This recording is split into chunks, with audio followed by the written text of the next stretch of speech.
Order. All councilors are present this evening. We will get started with the moment of silence and the Pledge of Allegiance in English by Vice President Lewis and in Spanish by Councilor Pena. Mr. President, before we go into our moment of silence, I'd just like us to, keep our thoughts and prayers with the people of Buffalo and the unfortunate tragic loss of life that we felt not only there but across the country. So thank you.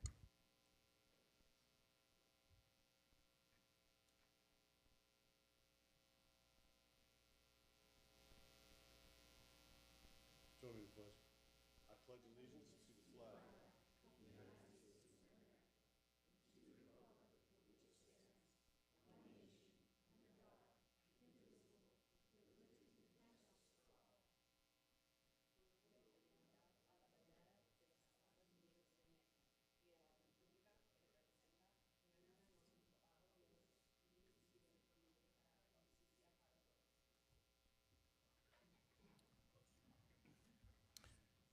Next, we have a proclamation. Councilor Sanchez. This proclamation is recognizing National Police Officers Memorial Day and Police Week. Bob Martinez, immediate past president of the Fraternal Order of Police, is present here this evening to accept this proclamation.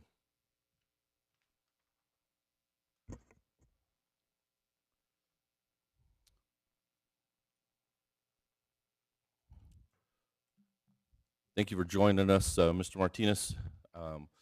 This is something that everyone here should be really aware that today we honor all our fallen officers. Actually, yesterday was the date that we honored all our fallen officers. I know you and your group were in Washington, D.C. For the event, and we just wanted to honor the fact that we do recognize that these officers have given the ultimate sacrifice, and so we wanted to make sure that you accept this proclamation on the City Council's behalf today, a day after National Police Memorial. Thank you very much. Whereas, from the beginning of this nation, law enforcement officers have played an important role in safeguarding the rights and freedom which are guaranteed by the Constitution and in protecting the lives and property of American citizens. President John F. Kennedy issued a proclamation on May 4th, 1963, which was also passed by Congress, designating May 15th of every year as Police Officers Memorial Day in honor of those courageous deeds performed by peace officers, specifically honoring those who lost their lives or became disabled in the line of duty. As such, every calendar week that includes May 15th is officially known as Police Week. And whereas the Congress and the President of the United States have designated May 15th as National Police Officers Memorial Day and the week in which it falls, May 11th through the 17th, 2022, as National Police Week. And whereas the members of the Fraternal Order of Police and the law enforcement officers of Albuquerque Police Department and all officers in the state of New Mexico play an essential role in safeguarding the rights and freedoms of the citizens of Albuquerque and New Mexico. And whereas it is important that all citizens know and understand the problems, duties, and responsibilities of their police officers, and that police officers recognize their duty to protect and serve the people by safeguarding life and property, protecting them against violence and disorder, protecting them against deception, and protecting the weak against the oppression and intimidation. And whereas 563 peace officers and their surviving families will be honored on May 15th, 2022 in the nation's capital in remembrance of our fallen brothers and sisters who made the supreme sacrifice in the line of duty. And whereas 3 New Mexico police officers will be honored and remembered on May 15th in Washington, D.C., including Corporal Thomas Wade Frazier of the Artesia Police Department, Patrolman Darian Ray Jarrett of the New Mexico State Police, and Under Sheriff Jeffrey Mark Montoya of the Colfax County Sheriff's Office, New Mexico's fallen and will never be forgotten. Whereas peace officers in Albuquerque and throughout the state of New Mexico leave their families every day, knowing whether they will return home after their shifts, providing vital public service. Be it proclaimed that the council, the governing body of the city of Albuquerque, hereby proclaim May 15th, 2022 as National Police Officers Memorial Day and May 11th through the 17th, 2022 as Police Week in the city of Albuquerque. This council calls upon the citizens of Albuquerque and patriotic civil and educational organizations to observe this day and week with appropriate ceremonies in which all people may join in commemorating police officers past and present, officers who by their faithful and loyal devotion to their duties and responsibilities have rendered a dedicated service to their community, and in doing so have established for themselves an inviolable and enduring reputation for preserving rights and security of all citizens. Thank you. Would you like to say a few words, Mr. Martinez? Well, Councilor Sanchez, as many of you know, whenever there's an opportunity to say something, I'm going to speak. But I did provide all of you with a copy of the program that was presented yesterday on May 15 in the West Front lawn of the Capitol, and I really want to say, President Benton and members of the council, I really appreciate what you've done here in providing this proclamation. Yesterday morning was a very busy morning. 16 volunteers from the FOP here in Albuquerque, at their own expense, went to Washington, D.C. to help the recognition of these officers that have been killed in the line of duty. If you can just for a moment imagine this sea of white chairs, because it's about the white chairs. Yesterday morning, we got up at 5 o'clock in the morning to go to the host hotel to load the buses to take these survivors down to the west front of the Capitol. And I know that Councilor Davis remembers that when he was working in Washington, D.C., and the sea of people that are there. If you can imagine, we loaded 55 buses of survivors that came to honor their loved ones. That was 3,000 plus family members that went to Washington, D.C. to recognize their loved ones that were killed in the line of duty. On behalf of the Fraternal Order of Police, Albuquerque Lodge 1, many of my brothers and sisters wanted to be here this evening, but because of flight schedules and as you can imagine, I've been on the flight, on the plane all day, getting up early this morning and arriving here just in time to change my clothes and get over here to thank you and to accept this particular proclamation. I also want to say on behalf of the Fraternal Order of Police, we want to thank you for your service and for this proclamation. I especially want to thank Councilor Luis Sanchez for spearheading this effort. In closing, the country and the city needs to be healed. The police are not the problem. There are men and women in law enforcement who leave their families and their loved ones each morning, not knowing whether or not they're going to come back that evening because of the violence that they encounter on the streets and the dangers that they will come up against. They don't know if they're going to go home after their shift. They're there to protect and serve the people of the city of Albuquerque and for the citizens throughout our country. Finally, please provide our law enforcement officers with the support and tools they need to do the job to protect and serve the people of Albuquerque. Thank you. Mr. President, thank you, Mr. President. Just wanted to say one more word is I'd really like to make it known that what he said was really, really a difficult thing for those who are in law enforcement. When you put on that uniform, you are putting on a uniform for each and every single person that's in this building. You go out every single day and you do a job, and it's a thankless job, and it's a very, very difficult job. And you're judged at a moment's notice on the actions that you perform that day. And if you don't know how it feels to be Monday morning quarterbacked, or to not sure that to have somebody say that you didn't do the right thing when the moment presented itself.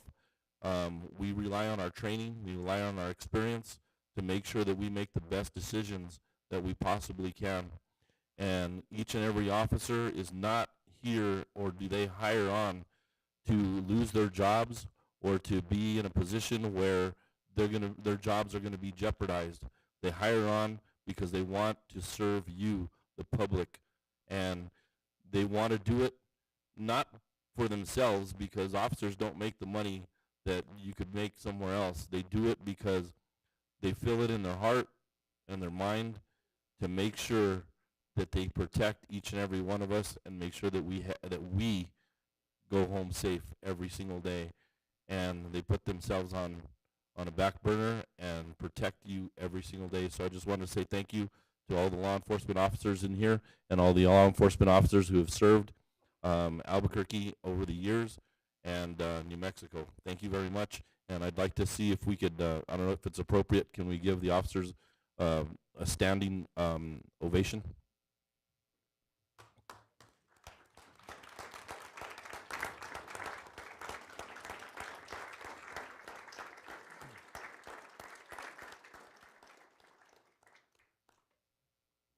Thank you, Mr. President. Thank you, Mr. Martinez. Thank you.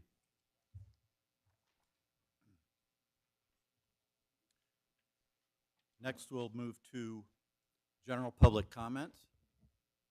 Members of the public can provide live comment to the council in person or virtually if they've signed up for public comment per the instruction published on the agenda and on our website Friday.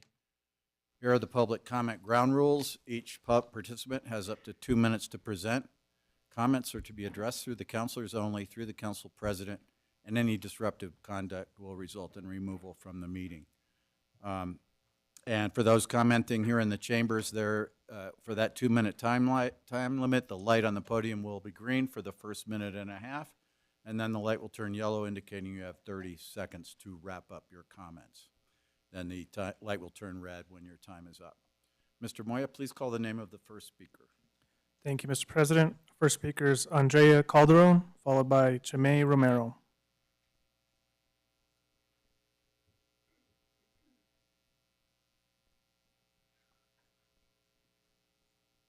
Hi, good evening, Council. How are you? President Benton, Council, thank you for having me. I actually was going to retract my time. I'll just keep it very short. Looking over the objectives for the year one, as listed in our 2025. I was really pleased to see the public safety objectives that were connected to the to ACS. I think that the program delivery that they've developed, the program that they've established, which is very thoughtful and included a lot of community engagement, necessitates the type of funding that they're provided. I was a little bit concerned about some of the line items that were placed in the budget drafts that were published on the website. I've heard that since the original red line drafts were submitted, there have been some changes. And so I would just call the council to please clarify any changes in the budgets that were placed on the website for public view. Thank you so much. Chimay Romero, followed by Don Schrader.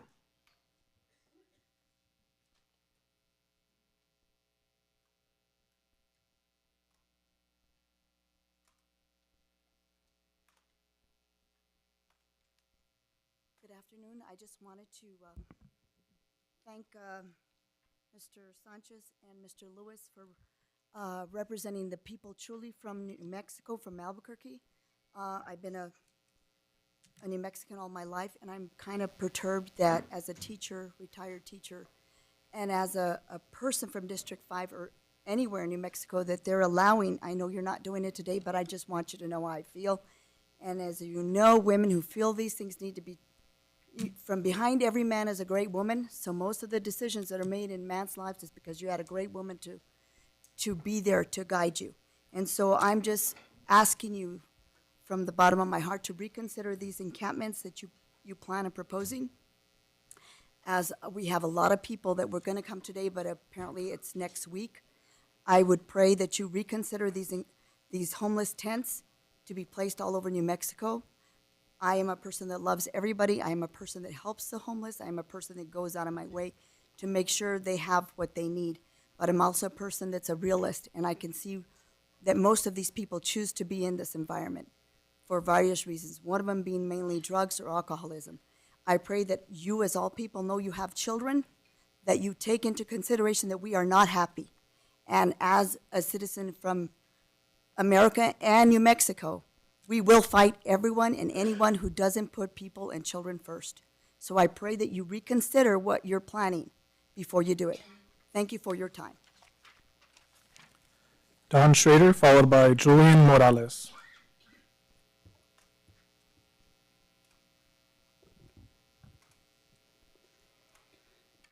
The Bible has many verses supporting slavery. Sadly, the Bible never says all slavery is evil. The Bible has many verses saying God commanded mass murder in war. Sadly, the Bible never says war is evil. The Bible says Jesus promised your heavenly Father will give good gifts to those who ask. Millions of people for thousands of years have prayed desperately for help from war, starvation, family violence, rape, torture, sickness, slavery, fires, tornadoes, floods, hurricanes, earthquakes. Millions who prayed received no help. Don't get me wrong, the Bible has some precious wisdom. But because the Bible never once damns all slavery, the Bible never once damns all war, the Bible lies saying God will help those who pray and believe. The Bible is not a good book. The Bible is not a holy book. I was a young, very sincere Christian preacher 56 years ago in Virginia and later Illinois. I apologize for spreading false advertising for God. I thank many people who helped me on my very long journey away from addiction to religion. Julian Morales, followed by Rachel Lazar.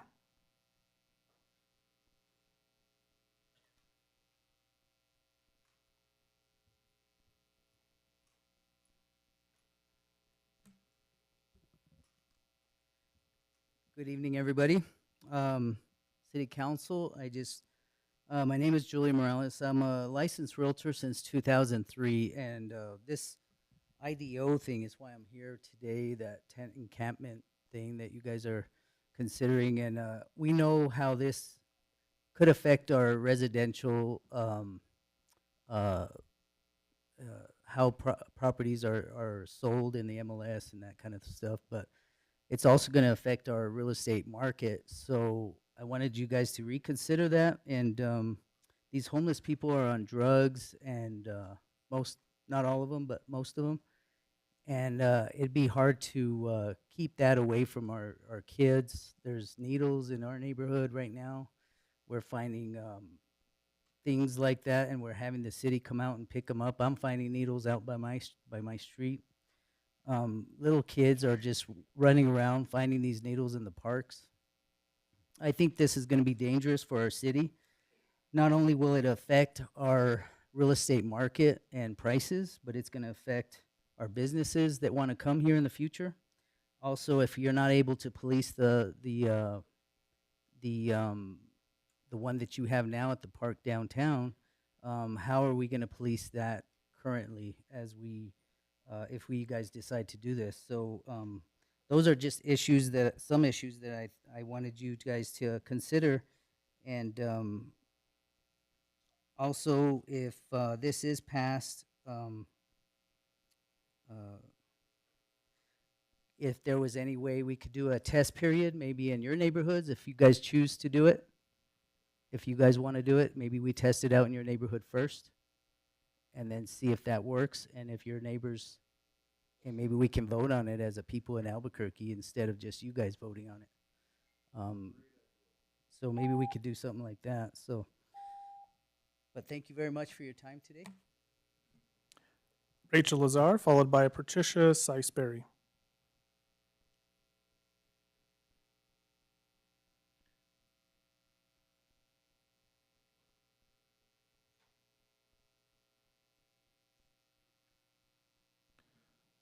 Patricia Siceberry, followed by Mrs. Ward.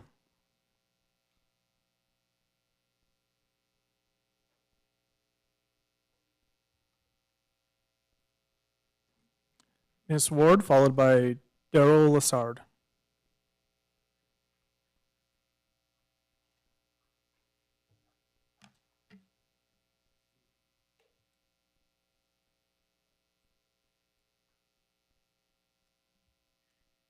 Mr. President, councilors, I speak on behalf of the S.R. Marmon Neighborhood Association Board of Directors.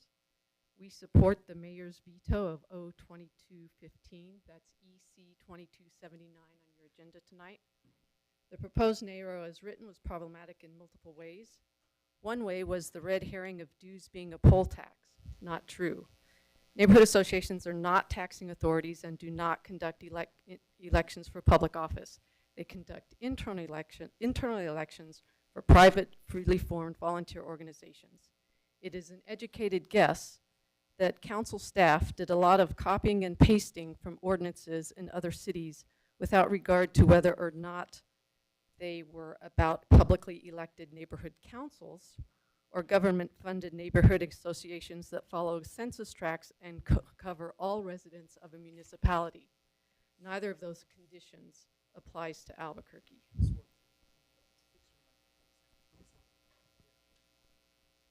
Should I start over? Oh, okay, thanks. The issue of overlapping boundaries is being misused. An individual may choose to be a member of more than one volunteer organization at a time. Being a member of the Lions Club does not preclude being a member of Kiwanis Club. So please do not override the veto of O-2215. Thank you. And I'll stop my comments as the IDO stuff was deferred till June, right? I just want to make sure that's correct. So I'll stop there. And I can tell you that Mr. Lassard isn't here. And I'll skip my space on the item, the general item, or the specific item. Thank you for your time. Tad Naminsky, followed by Rhiannon Samuel.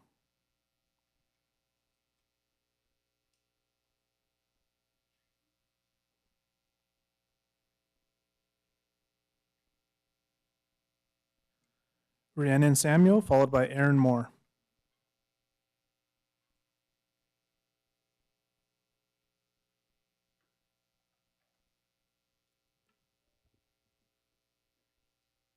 Thank you, Mr. President and members of the council. My name is Rhiannon Samuel, and I represent NAOP, the Commercial Real Estate Development Association.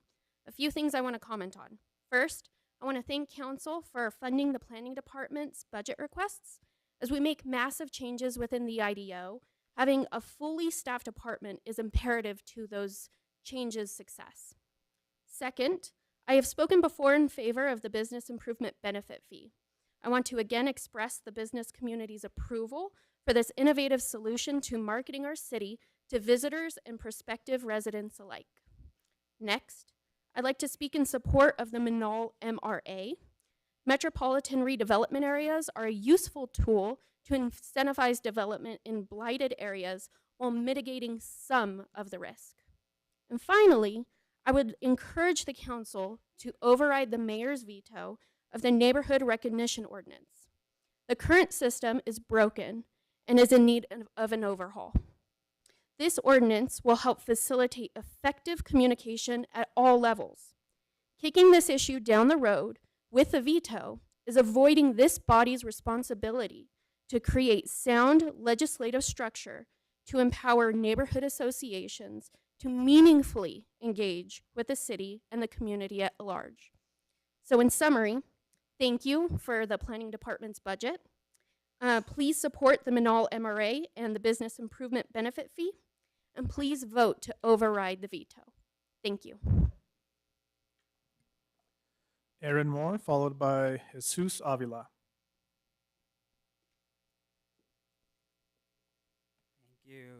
Thank you, Council President, councilors.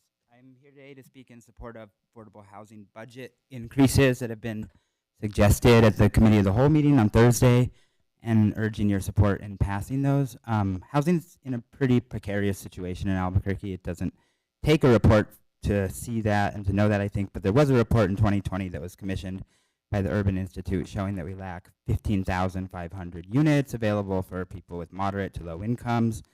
Beyond that, further than that, what we find in the report is that the number of individuals with extremely low incomes in our city is unfortunately increasing, while the number of units available to this segment of the population is decreasing. 1 in 4 of our residents who are renting are extremely low income individuals or families. That's 1 in 4 people who the supply of housing that they may choose from to try and have a good life here is decreasing. That's really, really a tough situation to be in.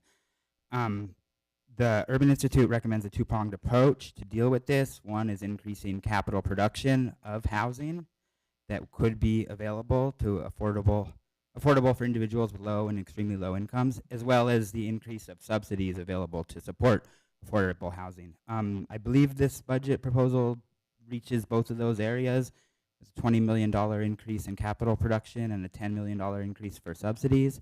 And I would absolutely urge support on both of these and see that that is the bare minimum by which those budgets are increased. Thank you. Jesus Avila, followed by Renee Horvath.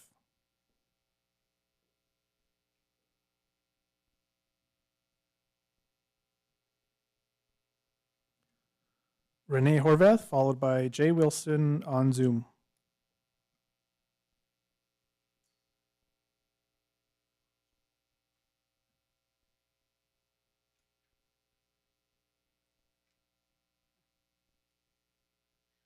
Good evening. I'm Renee Horvath. I'm with the Taylor Ranch and the West Side Coalition. And I've been attending all the IDO meetings, but I still, I know we postponed till June, which is great. Thank you very much, because these are really important issues. But I thought I'd focus on 3 amendments that I still have concern about. And on the major public open space, they want to change the definition of it to NRPOB, but there's a use table that makes certain uses permissive in the open space zones that we need to look at, because if it's permissive or permissive accessory, does that mean it's automatic? Some of those uses go on open space. So those are the questions the community has. So I think we need to look at that, because you have solar generation, you have cell towers and things like that. So I think we need to look at that. Secondly, on the DRB, that kind of came up suddenly, and I think it's a major change. And right now the DRB, I'm very impressed with, because the last meeting I went to, they were very respectful. They listened to the public and the applicant, and we kind of discussed some issues that we're having with drive-through windows and the traffic sticking out into the lanes. And so we were trying to address a problem before it became a problem in another area. So I think maybe we should hold off on just moving that forward. Third, the parking reduction. I know we always ask for parking reductions, and the Olympus apartment wants to reduce their parking, but I have an apartment down the hill next to the Bosque that said they're just squeezed with parking. It's always an issue for the manager, the tenants, and the people. So I think that should be held off too. So I think we need to just, we don't want to ruin our quality of life. We need to look at these a little more carefully. So thank you very much. We'll now move to our speakers on Zoom. Our first speaker will be Jay Wilson, followed by Peter Kalitzis.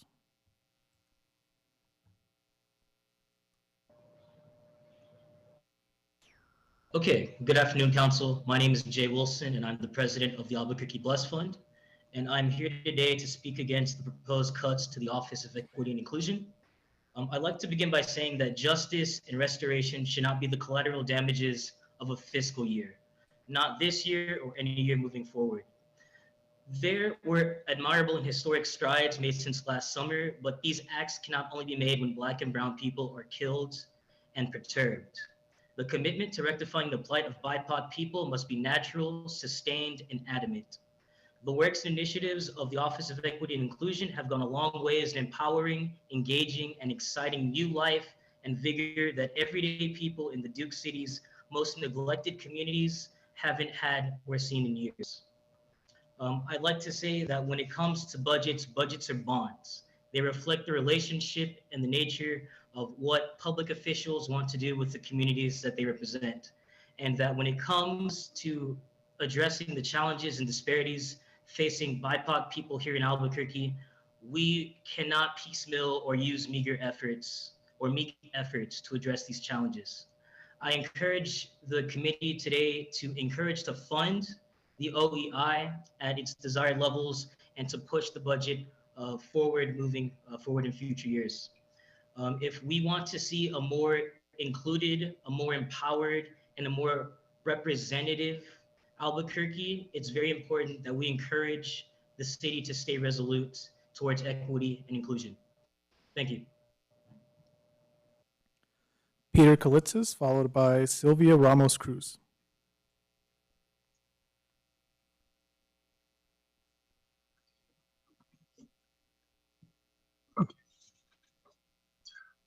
President Benton and council members, I'm Peter Kalitzis speaking on behalf of Brooklyn Hills Neighborhood Association, supplementing our IDO comments, providing opportunities to incorporate in your continuing work.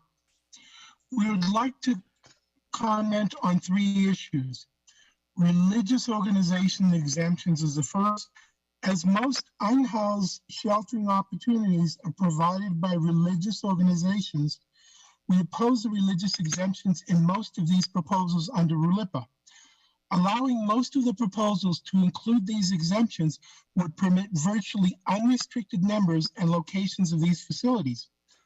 RLIPA provides opportunities for furtherance of a compelling governmental interest, which means the city can include provisions such as limiting the number of facilities in each council district.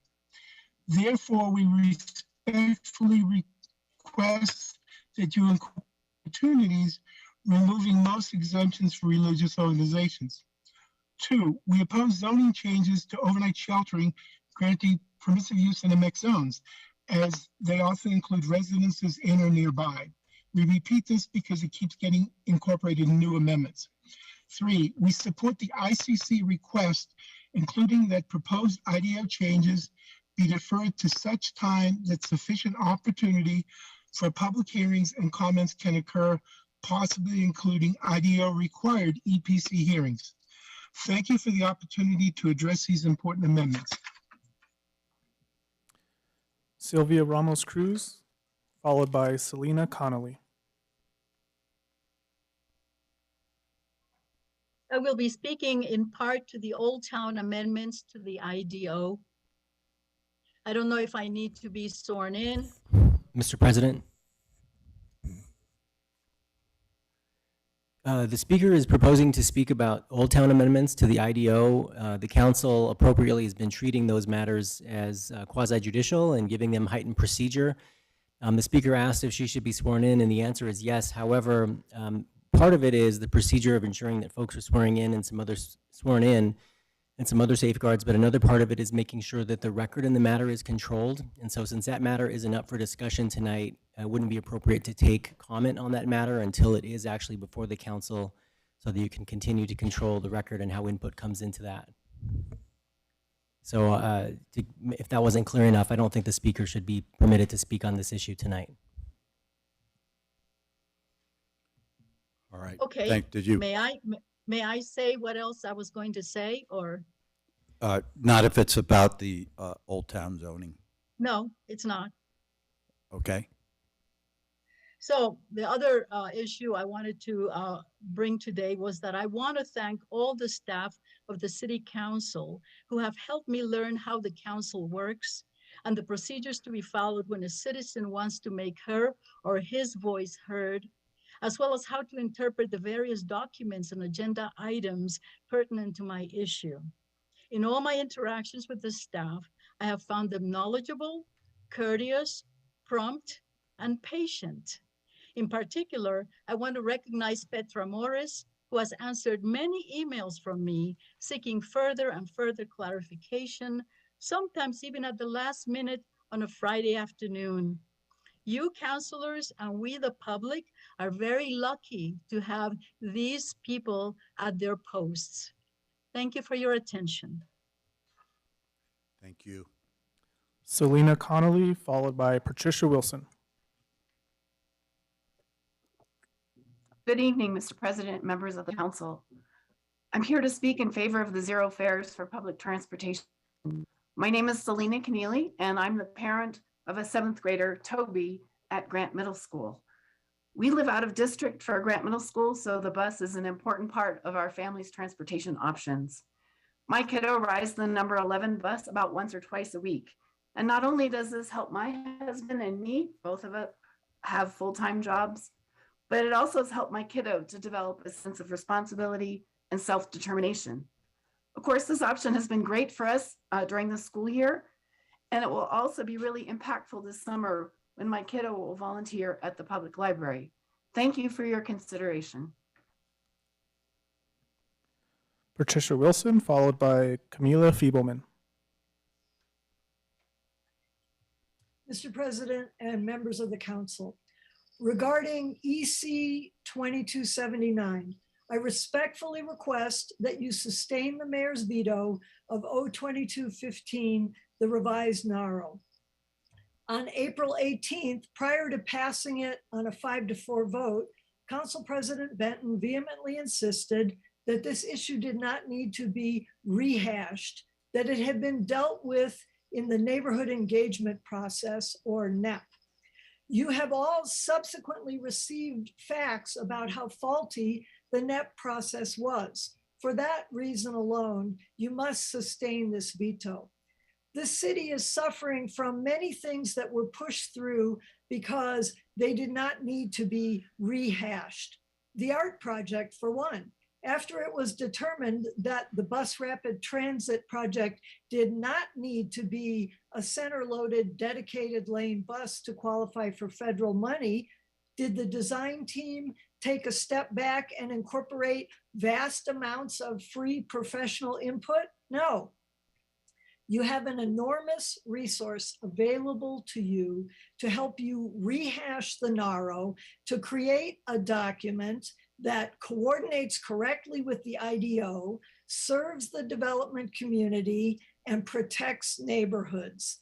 That same volunteer resource has provided hundreds of hours of input into O2210, the IDO annual update. We're here to help, but we're tired of being ignored. Thank you very much. Camila Fiebelman, followed by Michael Brasher.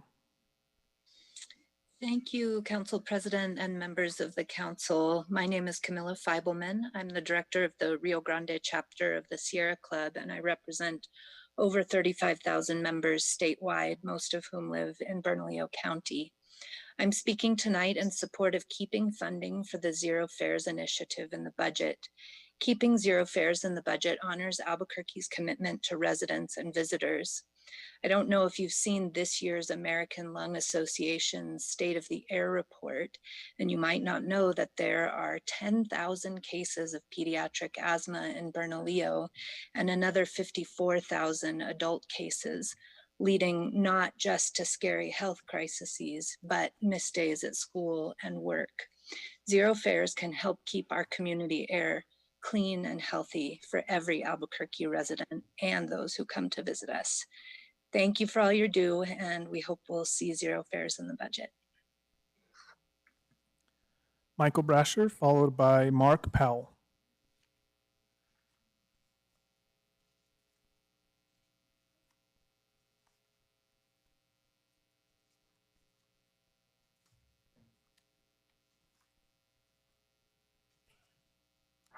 Mr. President.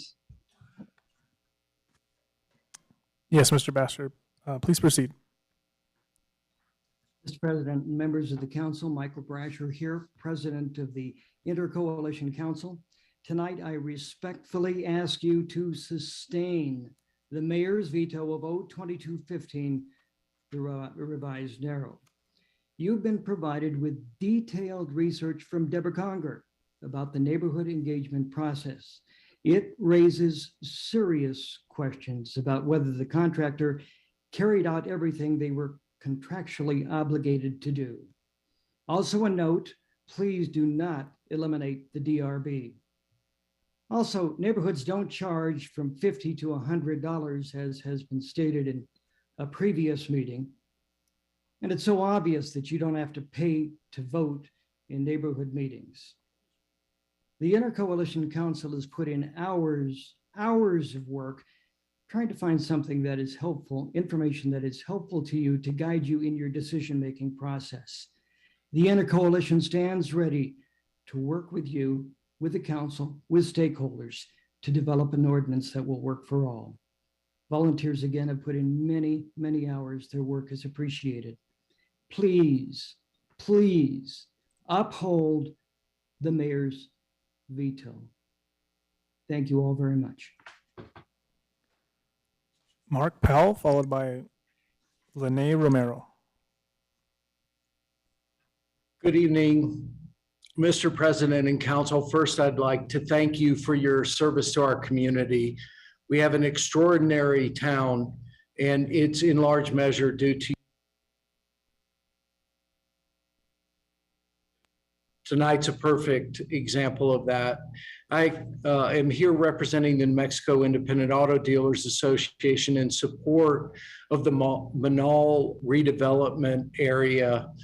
We believe that this corridor has unfortunately been treated as a transit corridor, and the vital commercial district that exists there has fallen into grave disrepair. We think it's an important first step to calming traffic and creating a new commercial neighborhood that will be great for our community. Thank you so much for your consideration. Lene Romero, followed by Susie Gao.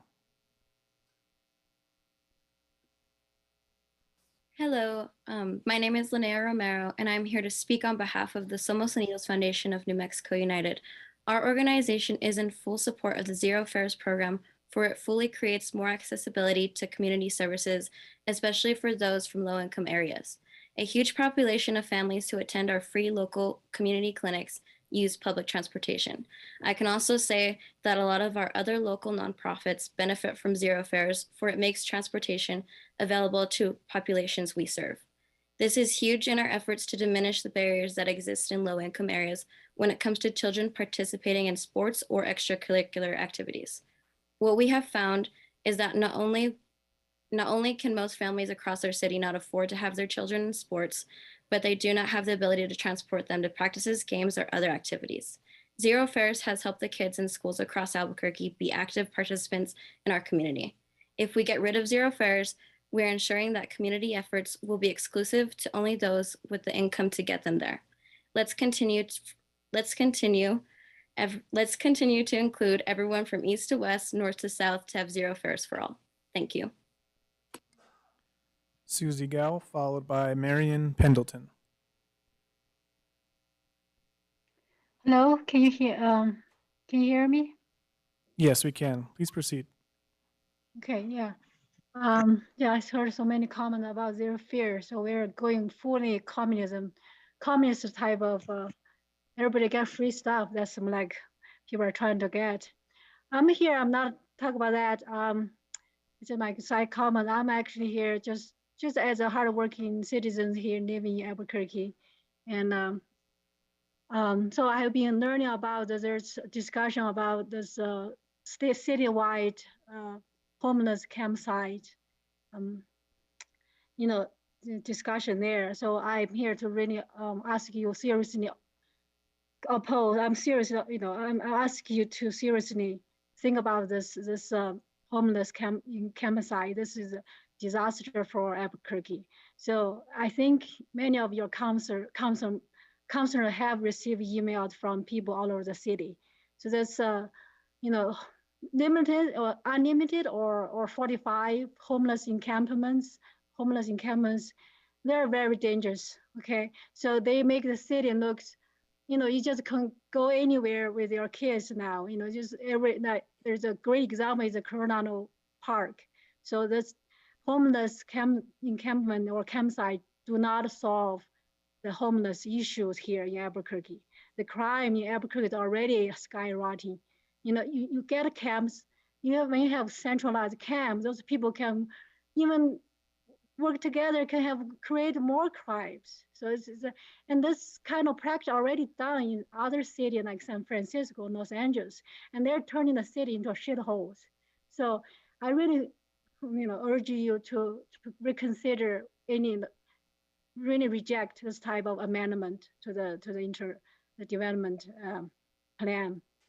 And also want to point out, have you, all the counselors, all the, you know, have you guys really do a study why we Thank you, have so Susie. many, Your time is up. why we have so many homeless people? You know, where do they come from? You know, Thank if you you very don't cut the much. Your source time of is it, up. you will never stop the homeless problem. Thank you. All right, thanks. Marion Pendleton, followed by Rosemary Blanchard.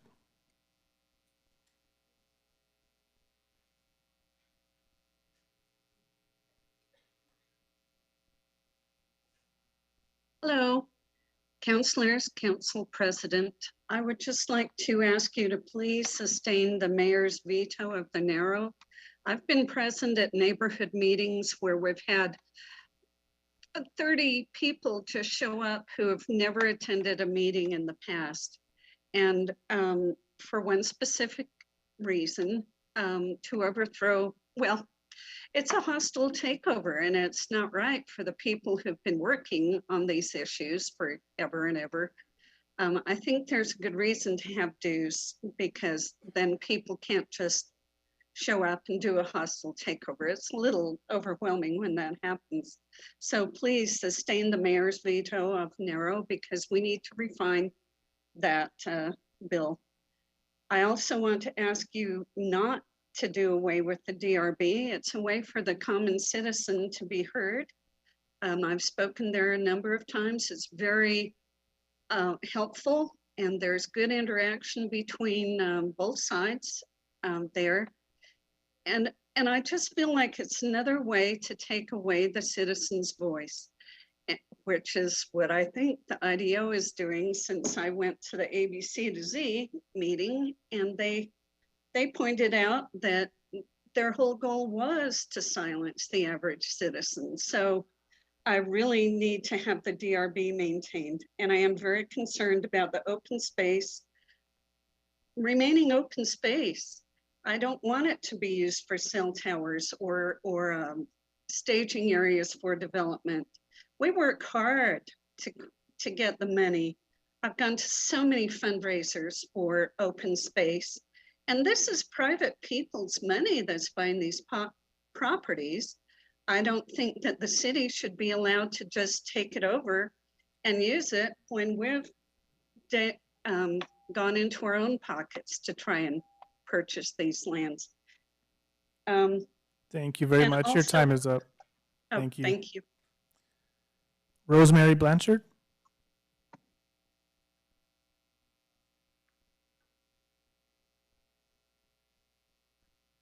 Hello, members of the council. My name is Rosemary Blanchard, and I am a resident of District 2. I live in the near North Valley, and I'm a worshiper at Albuquerque Friends Meeting, which is also in District 2 on the other side of the freeway, but still in the near North Valley. And I understand that the ordinance, the action 02210 will not be heard tonight, will be continued. So I want to speak today in support in general of the creation of a variety of sheltering alternatives for our unhoused neighbors, our insecurely housed neighbors, and our neighbors who cannot find adequate housing that they can afford. This would mean creating appropriate permissive uses for safe outdoor spaces, for living lots, supporting motel transformation into housing, supporting rent support, assistance in dealing with back rent owing to landlords, etc., application of the Home Investment Plan, American Rescue Plan resources, etc. We will not become a safer city by criminalizing the unhoused or by driving those living outdoors from one site to another willy-nilly. The diverse system of options overseen and guided by public-private cooperation and coordination will make us both a more humane city and a safer city, and an attractive city for both arriving business and residents. Our homeless, unhoused people are not going to disappear if we will accept them as our neighbors with particular needs and recognize that we all have needs, including needs for a safe city and places to play and things like that. We can create a system that is humane and effective and deals with all these groups. If we just try to shut down the existence of homeless people in Albuquerque, as I've heard some people recommend, that isn't going to work. And when you try something that isn't going to work, then you haven't done the things that might work. So please keep going forward with this variety of options to deal with ways to support unhoused, Thank you, Rosemary. Thank poorly you. housed people. Thank you so much. Mr. President, that concludes general public comment.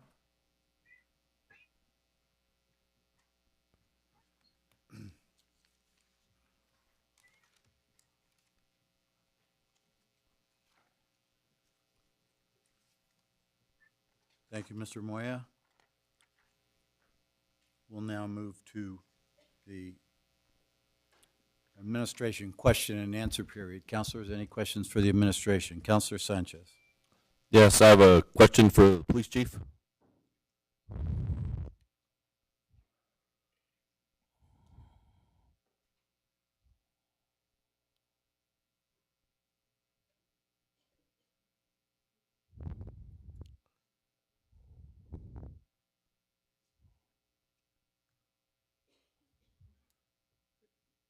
Thank you for having us here this evening, President.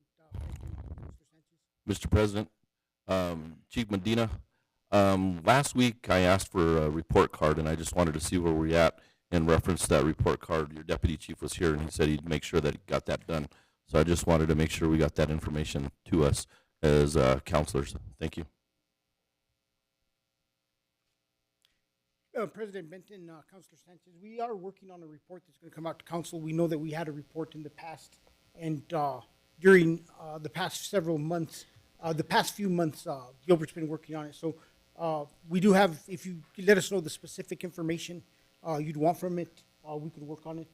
I know they're working on some kinds of reports, but we do have pages that all of our commanders report to, and we are working on a series of pages that will be area command specific to each commander. It's rolling out with our new RMS program, Mark 43, that will be producing these score sheets for each area command.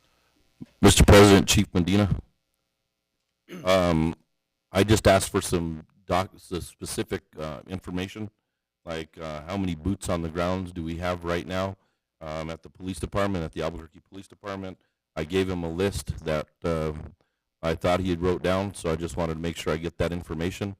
And so how many officers do we currently have in the Albuquerque Police Department currently right now, sworn officers? President Benton, Councilor Sanchez, 875 sworn officers with 26 graduating the 24th. And 2 more graduating on Thursday from C&M that will come over to their last phase of training with APD. And I also asked how many police officers are working in the Field Services Bureau, minus, not including court services and transport.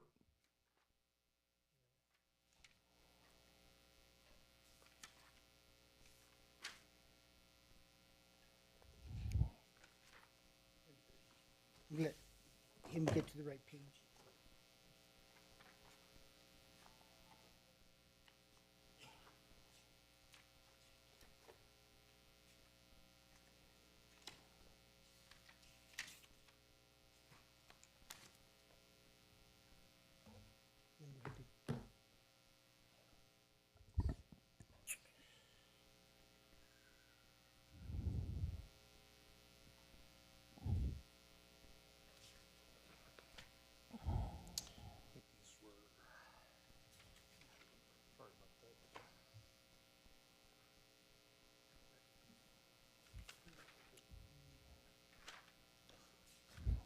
as the citizens of Albuquerque need to know, I think it's very important. These are the officers that I'm asking about, are the officers that actually respond to their phone calls, 911 or 242 cops calls. And that's where we're severely needing officers. President Benton, Councilor Sanchez, right now Field Services has a grand total of 511 personnel as of April 2022. 75 in the foothills. That includes 1 commander, 4 lieutenants, 10 sergeants, 58 field officers. Northeast, 1 commander, 3 lieutenants, 11 sergeants, 77 field officers for a grand total of 92. Southeast Area Command, 1 commander, 4 lieutenants, 10 sergeants, 80 field officers for a grand total of 95. Valley Area Command, 1 commander, 4 lieutenants, 10 sergeants, 76 field officers for a grand total of 91. Northwest Area Command, 1 commander, 3 lieutenants, 9 sergeants, 57 field officers for a grand total of 70. Southwest Area Command, 1 commander, 3 lieutenants, 11 sergeants, 56 field officers for a grand total of 71. And our CIT, which has been transferred over to the field to assist the field with some of those calls, has a grand total of 1 commander, 1 lieutenant, 2 sergeants, and 15 field officers for a total of 19.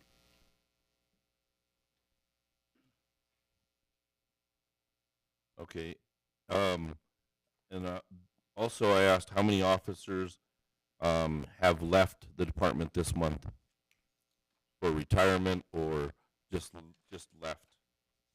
President Benton, Councilor Sanchez, I do know for the yearly total is about 25 resignations, 23 retirements, and this month we have a grand total of 2 resignations and 1 retirement.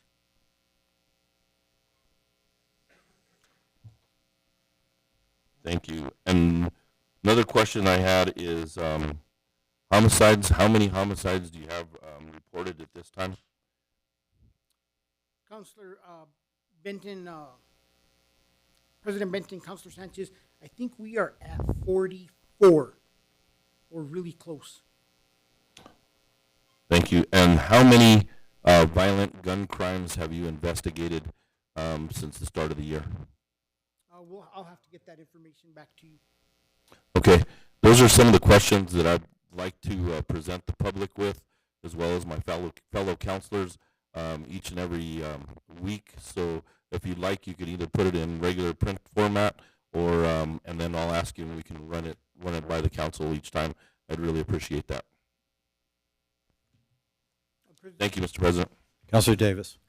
Thank you, Mr. President. Chief, welcome back, and I'm getting a little ahead of myself, but at our budget conversation in our last meeting, we talked about some sponsorships for community organizations that we're meeting with APD about including them in their community activities. I wonder if you could give us an update on the meeting with the Albuquerque Pride and where that went yesterday. I understand that went positively. President Benton, Councilor Davis, the meeting went well yesterday. We had some communication. There was a concern that they do want a more reoccurring relationship with the Albuquerque Police Department. Good. I used the example of the Black New Mexico movement and how we meet with them consistently, and I'm going to put them in touch with Torrance Green and from that organization so that they could see what it looks like and they could have an understanding of how we work together. So the meeting went fairly well, very much supported us and the direction we're going with the police department. Thank you, Chief, and I appreciate that. Y'all have done a great job. We've covered it a lot at the newspaper about some of those initiatives. I know community-wise, we've covered a lot of those, and I'd love to replicate some of that with other groups, and I hope that's the case. And I want to reiterate to our folks at Albuquerque Pride that we love having them around. They're one of my favorite organizations, and they do great work, and we want to be sure that they're a partner with all parts of our community, especially with APD, given how many LGBT members we have wearing a badge and how many times a day our members at APD interact with their community. So thank you for your help. Thank you. President Benton, Councilor Davis, we did also assign a second ambassador to help pick up some of the duties since the first one was overwhelmed with also being a PIO. Councilor Grout. Thank you, President Benton. I have some questions.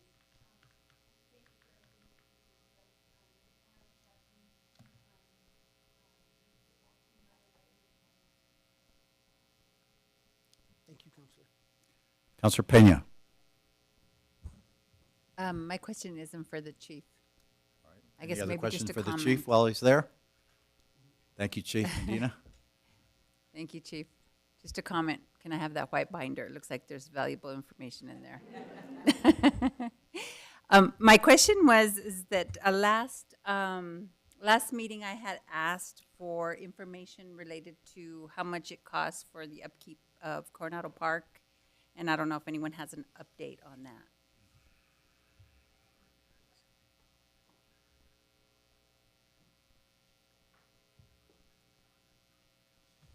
President Benton, Councilor Pena, from the police department numbers for one Coronado Park, we send 2 officers and 2 cars using DHS reimbursement rates for cars and including pay for the 2 officers. One Coronado cleanup costs the PD $950 approximately, and depending on if there is any other use of force or have to call anybody, but let's say nothing happens and it's just the 2 officers and 2 cars. Our part of that is $950. That's how, $950? I'm sorry. Right, but weekly, monthly? That's just for one particular cleanup. So depending on the number of times we go to Coronado Park, that will obviously be the times. So about $950 each time we go out there to do that. So if it's twice a month, 3 times a month, whatever that case may be. So you don't have an estimate of annually? Well, yeah, what the first one I got was the one time, but I'll defer. Okay. Mr. President, Councilor Pena, I'm sorry, we do have that information collected for you for all departments. Okay, awesome. Mr. Davis actually has that information. He ran upstairs to grab some information for us on the budget. When he comes back, I will have him come up and describe that to you. If you don't mind, Mr. President, we can just wait, I guess, until he comes back. Sure. Councilor Grout has a question also, unless it's also for APD. Okay, Councilor Jones. Thank you. This is not just a filler, but there you are. So when you say you do a cleanup and you're sending 2 officers, what are you doing in the cleanup? Are you just moving people out, arresting people who should be arrested, or are you actually cleaning? Yes. Councilor President Benton, Councilor Jones, I apologize. We're there to assist the other city agencies. So we have 2 officers present with the 2 cars as kind of an overwatch. We do not have the officers clean, and I can defer to the chief on the exact duties. Chief. President Benton, Councilor Jones, Director Whalen could best respond to that because all APD does is provide security at the time to ensure that the other city employees are safe while this is occurring and that nobody threatens them, and they will clean up the park, and the individuals will generally leave at that point. Great. If I may, Mr. President. So what we're seeing is when we're talking cleanup, and we're kind of sticking in my head, it costs $950 each time you clean up. That is not the cleanup. That's the cleaning out. Councilor Jones, that is just our initial cost to have 2 people there, but other city departments are doing those other works. Great. I'm sure Mr. Whalen is going to help us with this then. Director. Council President, Councilor Jones. So every other week we do a clean out of the park where the park is closed from 7 a.m. till 3 to 4 p.m. And what that entails is it does entail several city departments. It entails APD, City Security, Parks and Recreation, Solid Waste, Albuquerque Community Safety goes in before us to offer services. Family and Community Services goes in advance to let them know that the park will be closed. We close it every other Wednesday. And the clean out is we do clean the whole park. And with APD support, they're there to protect our workers and to make sure nothing happens. There has been instances where people have gotten arrested. I don't know the numbers, but there has been 1 or 2 times. What we do is we clear out the park. Parks does one side, we do the other side, and we clean everything. The park is essentially emptied, and maintenance happens if Parks and Recreation has to do any maintenance to the park, any adjustments to the sprinklers or anything like that. And then we do it as a general cleaning just for environmental purposes to keep it clean and safe. Councilor Jones. What do you use the sprinklers for? There's no grass. Council President, Councilor Jones, they want to maintain that they are still working and that they're functioning and that they're not being damaged. Are they occasionally damaged? I'm sorry, Mr. President. Council President, Councilor Jones, Parks and Rec would need to answer that, but there are times where things do get damaged that do need repairs. Okay, and if I may, if I keep bumping it, I would really like to have an estimate of not just police cost for this every other week, or what it costs the city every other week to clean out so we can move the same people back in and start the process again. Am I understanding that correctly? Council President, Councilor Jones, Mr. Davis from Budget does have a total cost that we've all submitted to him, but we just do the general cleaning and then the park reopens at 4 o'clock. So basically, we're just cleaning it up and they come back in, do it again, and 2 weeks later, we come back and clean it up and they come back in and do this all over again. Councilor Breton and Councilor Jones, unfortunately, that is what happens sometimes. Thank you, Director. Councilor Pena and then Councilor Grout. We had one Mr. report President, in. so I think Mr. Davis is here to answer my question, and I think that relates to Councilor Jones's question, and I don't know if, okay. And Councilor Grout, did you have anything else to add? But okay. And I was going to just ask Director Whalen, Mr. President, Director Whalen, what's the cost associated with just solid waste annually? Solid waste, Council President and Councilor Pena, what was the just solid waste cost? Annually. Annually, I don't know what the annual cost is for Coronado Park, but I know when we do our Wednesday cleanups, it averages between $3,200 to $3,700 in staff and things like that. But we do also go through the park 2 days a week and do just a litter sweep. We don't do an actual complete cleaning, but we do litter sweeps. And then the Parks and Recreation Department does the same thing on a daily basis. So we go through the park 5 days a week between us and Parks and Recreation. And so there's a cost, Mr. President, so there's a cost associated with that as well, right? Council President Benton and Councilor Pena, yes, there is. So what's the cost associated with that? Those Councilor President Benton and Councilor Pena, those daily ones, they could be anywhere between $300 and $400, maybe $500, just depending on how much staff is dedicated and how long they spend there. And we do those twice a week. Parks and Recreation does a litter sweep Monday, Solid Waste does Tuesday and Wednesday, and then Parks and Rec does Thursday and Friday. And I don't know what their costs are, but I would think it's something similar. So that, but it's daily, so. Council President Benton and Councilor Pena, yes. Okay, thank you. Mr. President, if I can ask Mr. Davis, thank you.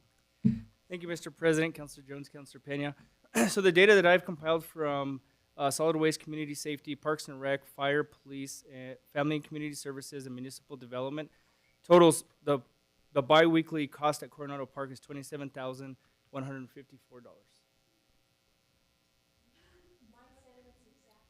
And Mr. President, that's weekly, biweekly? Biweekly. Biweekly. And so the annual cost, you don't have that, and I could use my calculator, but. Mr. Davis, could you repeat that figure because not all the councilors could hear it? And councilors, please address your comments and questions through the chair. Mr. President, the biweekly cost that I've compiled so far is $27,154.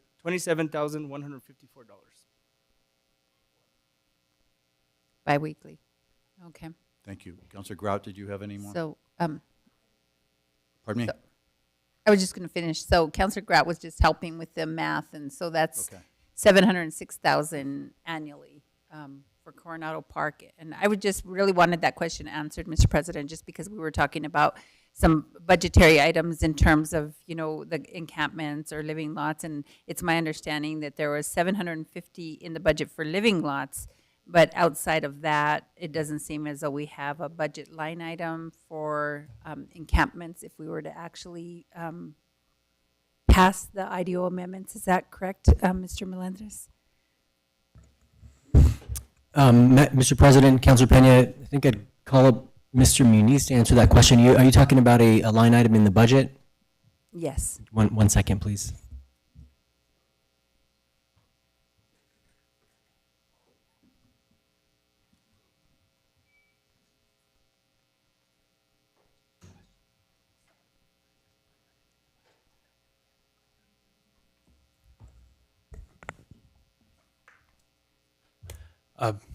President Benton, Councilor Pena, there are some line items in the budget related to camp cleanups. I will need to go back and check, but from what we had seen, there was a line item in parks to increase personnel for that cost. I believe it was, I'm not going to speak on it. Let me check first before, but there was a line item in parks. There was a line item in solid waste to do the same thing as well as your living lots question. I believe it's about $750,000 in the budget for that purpose. So if you give me a few minutes, I will check on the other items for parks and solid waste. Mr. President, I would like that because, you know, we have the potential to develop quite a few encampments, if you will. So I just want to make sure that we have the budget to be able to carry that out if that is the will of this council. Yes, so if we will have the budget on as an agenda item tonight, so And if we Mr. can just President? take Mr. it President? to there for the continuing this discussion. Mr. President? Thank you. Mr. Ryle. If I might just add a point of clarification, the number that Mr. Davis gave you includes the funding that's normally paid for with ACS employees and family and community service employees as well. So those are numbers of regular staffs that are always out in the field doing the work. So I just want to make sure that when we talk about Coronado Park, yes, there is a certain amount of, if you will, focused work on that park, but for example, ACS employees, family and community services employees that go out to provide outreach and communications, they're doing that across the city. So I just want to just make sure that a portion of that 27,000 is already just day-to-day operating costs that we assume anyway. So we can get more of a specific targeted number for you that will be less than that amount, but there is no question that monitoring a park of that size with that many folks at the park does cost some dollars to make sure that we keep it clean. And more importantly, that we're not, we're preventing any kind of, if you will, diseases, et cetera, else that happens when you have a lot of folks in one area and we don't have enough facilities like bathrooms, et cetera, to ensure that that they are there and that we're providing the services that we need. So I just wanted to make sure we clarified that piece. Thank you, Mr. Rao. Any other questions for the administration other than about Coronado Park or the budget? Councilor Grout. Mr. President, I have some questions for Family and Community Services.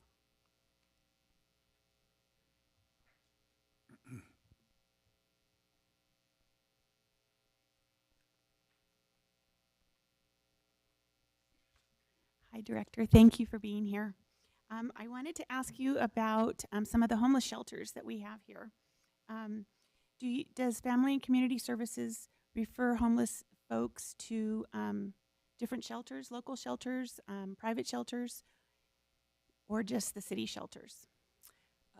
Council President Benton, Councilor Grout, Family and Community Services refers people to all local shelters, but just to clarify, really who's doing the referring are outreach workers. It would include Albuquerque Community Safety, first responders who are encampment workers as well. Mm-hmm. They're the ones really referring to all shelters in our community, not just city-run shelters.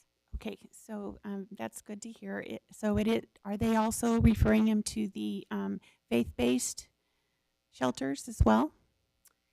Council President Benton, Councilor Grout, yes. And I've got a list of those. Could you read some of those to me? Yes. So we have 10 shelters that we often refer to in Albuquerque. 8 of those are operated by different agencies. So we have Albuquerque Opportunity Center, Barrett House, Family Promise, Good Shepherd Center, Joy Junction, New Day Shelter, Safe House is an emergency shelter, the Wellness Hotel, the Westside Emergency Housing Center, and YDI Amistad Shelter. Okay. And 3 of those, Albuquerque Opportunity Center, the Wellness Hotel, and the Westside Emergency Housing Center, are all run under contract with Heading Home. Okay, very good. Let's see. Do you know how many shelter beds are in all of those combined? There are approximately 1,100 shelter beds when you combine all those together. And are they filled every night?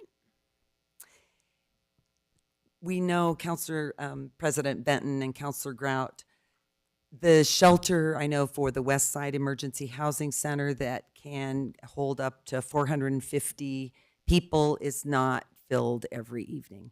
Okay. And Councilor Benton and Councilor Grout, I can't really speak to all those other shelters. Okay. Thank you very much. Councilor Benton and Councilor Grout, may I also add that we know from the POPI study that we've done, that we've shared with councilors in prior times, that we need approximately about 500 more emergency beds to meet the full need in our community. But I think what's always important, I share that, but that assumes we are doing nothing else but only providing emergency shelter. So I always like to bring our system response that I know many of you are familiar with. So when we think about our response to our unhoused neighbors, emergency beds are important, but also affordable housing, as well as housing vouchers, as well as outreach. So the figure I give you from the Poppy study assumes that we do nothing else, which is not the case here in our response. Thank you, Director, very much for your question, for your answers. Director, I think Councilor Lewis has a question. Oh, Mr. President, just a quick follow-up. So would it be worth having that information to know all 10 shelters and how many beds are available tonight? I think I've kind of asked that, we've kind of talked about that before, but would it be worth a study done on that, or some real good research done on that? I mean, I think just to know how many available tonight, and we've talked about the West Side shelter, but all of them. Yeah. Council President Benton, Councilor Lewis, I think that's, yes, I don't think it would require a study. We have relationships with all those shelters, and we could get a sense of what the availability is on any given night. Mr. President, and I think that would be valuable information, don't you? I mean, I think it's a key part of, I mean, we talk about how many people are homeless on a given night. You're asking, you actually have an estimate of how many beds we should have available or how many more that we need. I just think that's a key piece of information. But if that is something that you all could put together, like on average during the month, or let's say an average night each quarter, or I mean, I think that kind of data would really be helpful. Thank you. Council President Benton, Councilor Lewis, I think, yes, we can do that. And I think where our outreach providers, they do know that. As they're out there referring, somebody wants a shelter bed, they know if they call one, and I'm just picking, they call Barrett House, and Barrett House doesn't have that availability. They're working the system, or I mean that all love in my heart. They're calling other providers to see where they can get placement. But point well made, and I think we can have that information by calling our emergency shelter partners in our community. And Madam Director, I think your rough estimate on that was 1,100 is what I heard. 1,100. Did I mishear that? Yes, Councilor Benton, 1,100. Approximately. Yes, I think it's 1,147 beds to be exact. But Councilor President Benton and Councilor Lewis, 1,100 emergency beds are available in our community. Mr. President, yeah, that's key there. So 1,100 beds are available tonight. How many? I guess the key, the question is how many are being used tonight, and then after tonight's over, how many did we have that were available that weren't used? I think that's what I'm. Does that make sense? Okay. Yeah. Yes. All right. Thank you. All right. Any other questions for the administration, councilors? Seeing none, Vice President Lewis. President, I move approval of whatever the next item is. The May 2nd Journal. May 2nd Journal. Thank you. Thank you, Mr. VP. We have a motion for approval of the May 2nd Journal. Was there a second? A second from Councilor Davis. Thank you. All those in favor say yes and raise your hands. Yes. Opposed? And that passes. We'll move to communications and introductions. Are there any changes to the letter of introduction? Councilor Feeblecorn. Mr. President, I move that the rules be suspended for the purpose of placing R37 on tonight's agenda for action. R37 is approving the appointment of a director to fill a vacancy on the governing body of the Winrock Town Center Tax Increment Development Districts 1 and 2, and that was caused by the resignation of a certain director. There's a motion, and I'll second that. And we will go to a vote. This is to suspend the rules to act on R37 tonight. All those in favor say yes. Yes. Opposed? That passes. Any other changes to the letter? Mr. Vice President. Mr. President, I move approval of the letter of introduction. Second from Councilor Bassan. All those in favor say yes. Yes. Opposed? That passes unanimously. We'll move on to reports of committees. Councilor Davis. Thank you, Mr. President. Our Finance and Government Operations Committee met on Monday, May 9th, and reported out the following items. In the matter of EC 65, that it be approved. In the matter of EC 53 and 66, that receipt be noted. In the matter of O23, that it be without recommendation, and in the matter of O16, that it be without recommendation as substituted. In the matter of R20 and 22, that they do pass, and in the matter of O18 and 19, they do pass as amended. In the matter of R28 and 30, they do pass and be acted on at the meeting at which they are reported, being this one. I make a motion to accept this report. Motion and a second from Councilor Bassan. All those in favor say yes. Yes. Opposed? That passes unanimously. We'll move on to Councilor Bassan, Committee of the Whole. Mr. President, the Committee of the Whole met on Thursday, May 12th, and reports out the following items. In the matter of O24, that it do pass. In the matter of O25, that it do pass as amended. In the matter of R34, that it do pass as substituted as amended. In the matter of R24, that it be without recommendation as substituted as amended and be acted on at the meeting at which it is reported. In the matter of R21 and 25, that they do pass and be acted on at the meeting at which they are reported. I make a motion to accept the committee reports. Second from Councilor Grout. All those in favor say yes. Yes. Yes. Opposed? That passes. We'll move to deferrals and withdrawals. Councilors, any deferrals or withdrawals at this time? I have one deferral from approvals, EC 14, the mayor's appointment of Mark Reynolds to the Information Services Committee. I move deferral till June 20th. Second.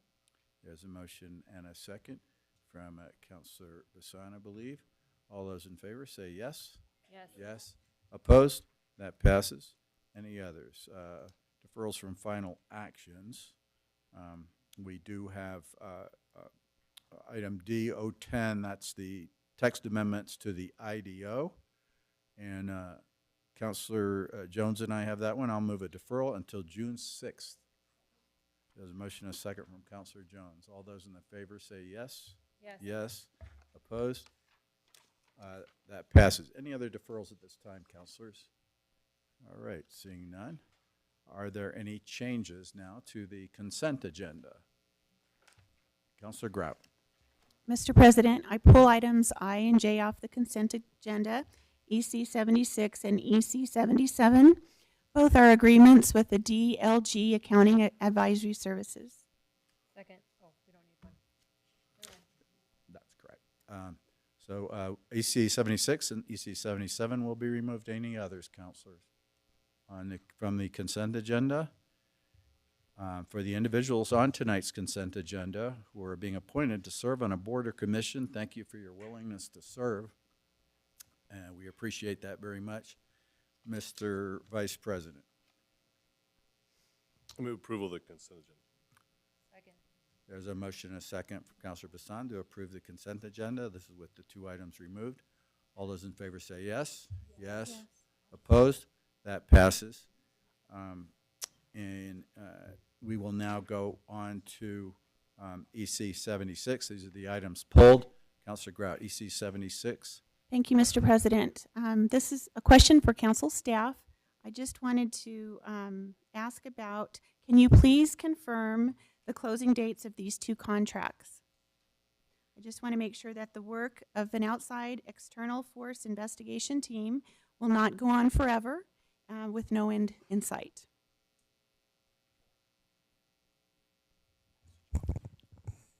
Mr. President, Councilor Grout, Chris Silbin analyzed these for our office, so we'll have him come up to answer that question. Mr. Sullivan. Council President Benton, Councilor Grout.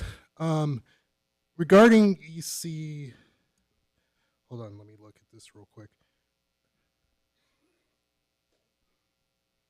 EC 76 and Yeah, 77. EC 76. EC 76 should be finished by no later than May 31st, 2024. And EC 77, I think about the same time. I'd have to refer to Ms. Keefe from the City Legal Department on that one. Ms. Keefe. Mr. President, Councilor Grout, yes, both contracts expire May 31st, 2024. We have some expectation that the first contract, what we call EFIT 1, will complete before then, but they both have a specific end date. Excellent. Excellent news. Thank you, Mr. President. Okay, Councilor Would you like to move approval on EC 76? I move approval on EC 76. Second from Counselor Bassan, thank you. All those in favor of EC 76, say yes. Yes. Opposed? That passes. And Counselor Grout, EC 77. Mr. President, I move approval on EC 77. A second from Counselor Bassan. All those in favor on EC 77? Yes. Opposed? That passes unanimously. We'll move to announcements. Counselor Bassan. Mr. President, there will be an Albuquerque-Bernalillo County plus APS Government Commission meeting on Thursday, May 26th at 5 p.m. via Zoom video conference. Thank you. We have no public hearings tonight, so we'll move to final actions. Counselor Bassan, R21. Mr. President, R21 is adjusting fund and program appropriations for operating and government of the City of Albuquerque, appropriating capital funds and authorizing changes to the American Rescue Plan Act of 2021 appropriations for the purposes of pandemic response, pandemic recovery investments, and support for vulnerable populations. I move it do pass.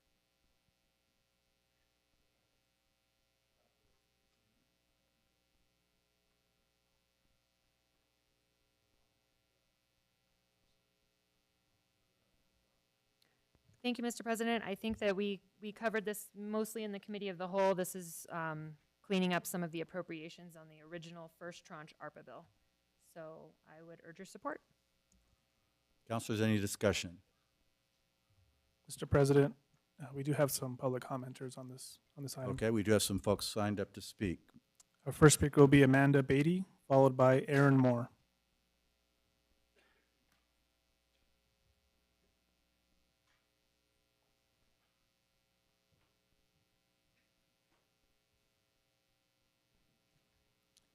Is Aaron Amanda Moore? Beatty here? Mr. Moore. Thank you, Council President, councilors.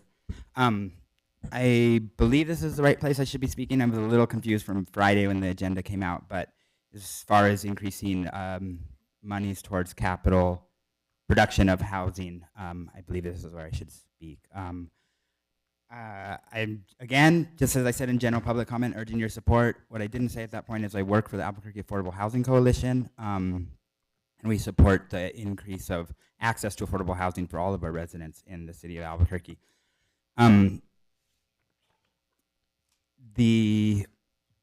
report that I referenced talks about the importance of increasing not only a production of affordable housing, but increasing the production of market rate housing too.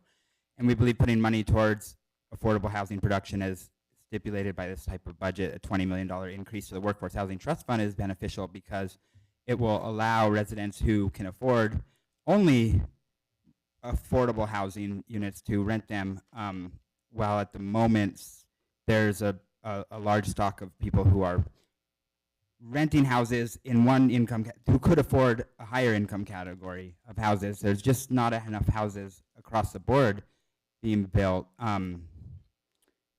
We find that 80% of the houses that are built at a market rate are affordable for people who have moderate or low incomes. It's just the extremely low income families who have trouble with market rate housing. So building more market rate is extremely helpful for people who make 80% or less area median income. But we still need to increase production for extremely low income residents of our city. I guess I'm running out of time, so I'll leave it there for that. Thank you so much again for the comment. Mr. President, that concludes public comment on this item. Thank you. All right. Let's see. Any other discussion, councilors? Seeing none, we'll go to a vote. All in favor of a do pass on R21, say yes and raise your hand. Yes. Opposed? That passes unanimously. Councilor Bassan, committee substitute R24.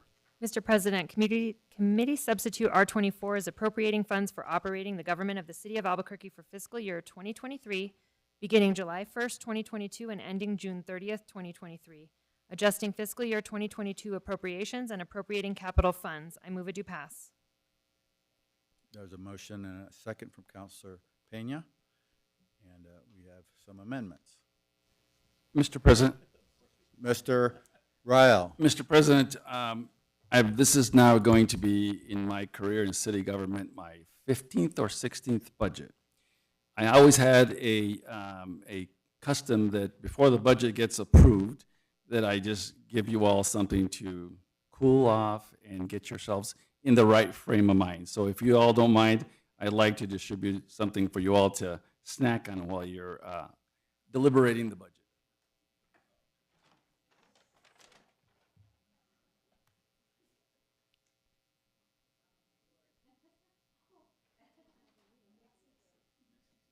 Mm. I like it. Tammy's not gonna eat that. All right, thank you, sir.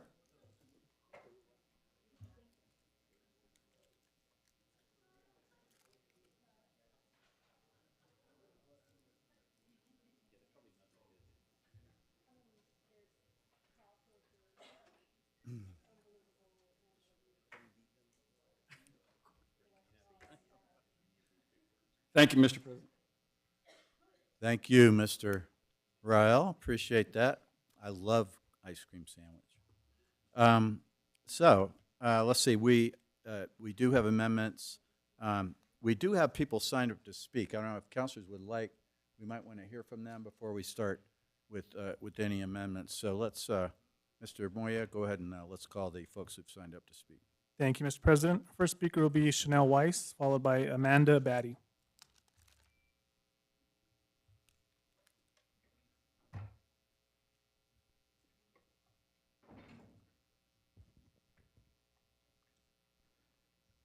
Amanda Batty, followed by Aaron Moore.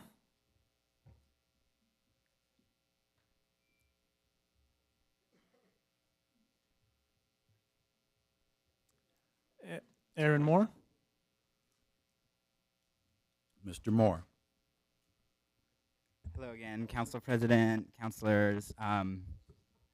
Only tonight here to speak about housing and increasing the budget and approving increased budget considerations for that. The committee of the whole meeting on Thursday, there was $10 million allocated towards affordable housing subsidies recommended within a budget. I'd like to recommend that be not changed and continued as talked about at that meeting.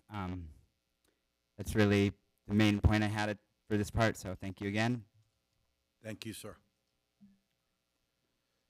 Okay, we'll move to our speakers over Zoom, and our first speaker will be Rachel Biggs, followed by Austin Wiaki.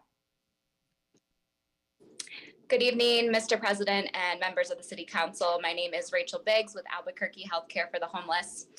Albuquerque, as you know, was experiencing a housing crisis before the pandemic, and COVID only exacerbated these issues.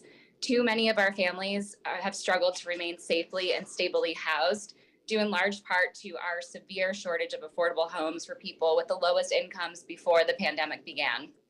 Affordable housing is a main driver of improving public safety. Affordable housing development benefits communities by improving the safety of neighborhoods, enhancing city blocks with new or rehabilitated properties, and increasing or stabilizing property values over time. Lack of affordable housing is the main cause of homelessness, and housing is the way to end it. Increased homelessness in Albuquerque will continue to place a greater burden on our city government's budget, as the city will have to provide more services. Investment in affordable housing is in the city's best interest to address this crisis, and one of the smartest investments we can make with our resources right now. As rents rise, homelessness increases, and our gap of affordable housing only grows. Where both investments and actions are badly needed and long overdue. Only through a combination of policy changes and robust funding can our city resolve its affordable housing crisis. With this in mind, I urge your support of the proposed additional funds for recurring funding for affordable housing and supportive housing in this year's budget. These resources are critically needed. Plenty of projects are shovel ready, and providers are anxious to have more resources to house our vulnerable community members. I thank you for your time. Thank you. Austin Wiaki, followed by Karen Navarro. I apologize. I intended to sign up to speak on the free fares portion, so I think I clicked on the wrong tab there. I'm sorry, can you repeat what bill number you meant to sign up for? The reauthorization of free fares. It's part of the budget bill, so this is the correct item. You can proceed with your comments. Okay, thank you very much. Hello, thank you, Mr. President and council members. My name is Austin Wiaki, and I'm the political director for NM Native Vote. But I'm here today as someone who rode the bus every single day for 4 years throughout high school. Every single day I would leave my house at 6:43 a.m. in order to arrive at school downtown by 8:15.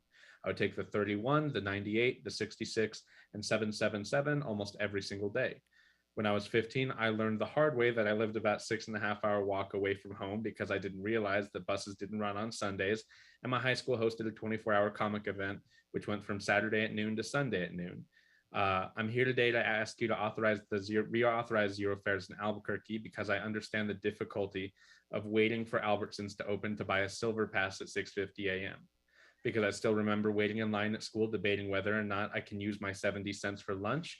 And I remember going to my good friend Malcolm asking for his bus money because he lived within 2 miles of our school and would very kindly volunteer to run home if I needed it.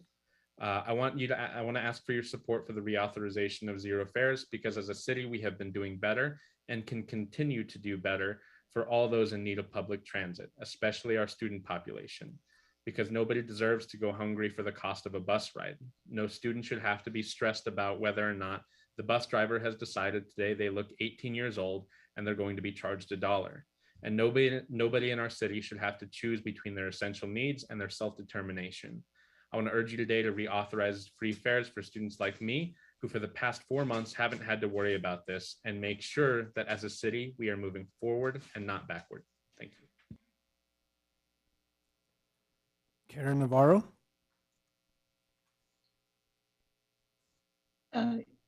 Yes, good evening, Mr. President and council members.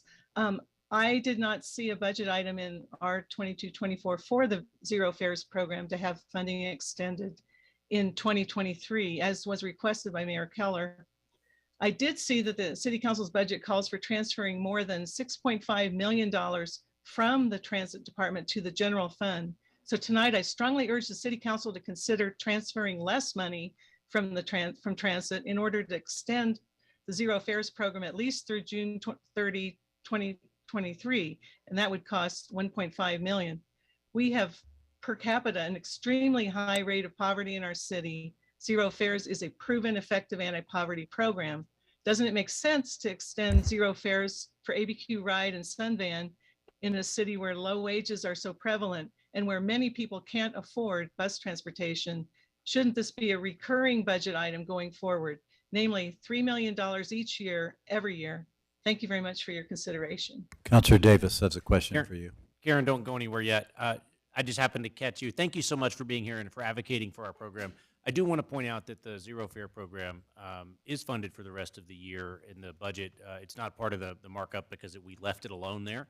And there are some amendments coming tonight to move some of that other transit money around. But the mayor still supports the pilot program, and this council has already moved that forward, and I hope we'll continue that this evening. So I did want to clarify. I saw some emails and some blog posts and Twitter posts today from folks that were confused in the back and forth.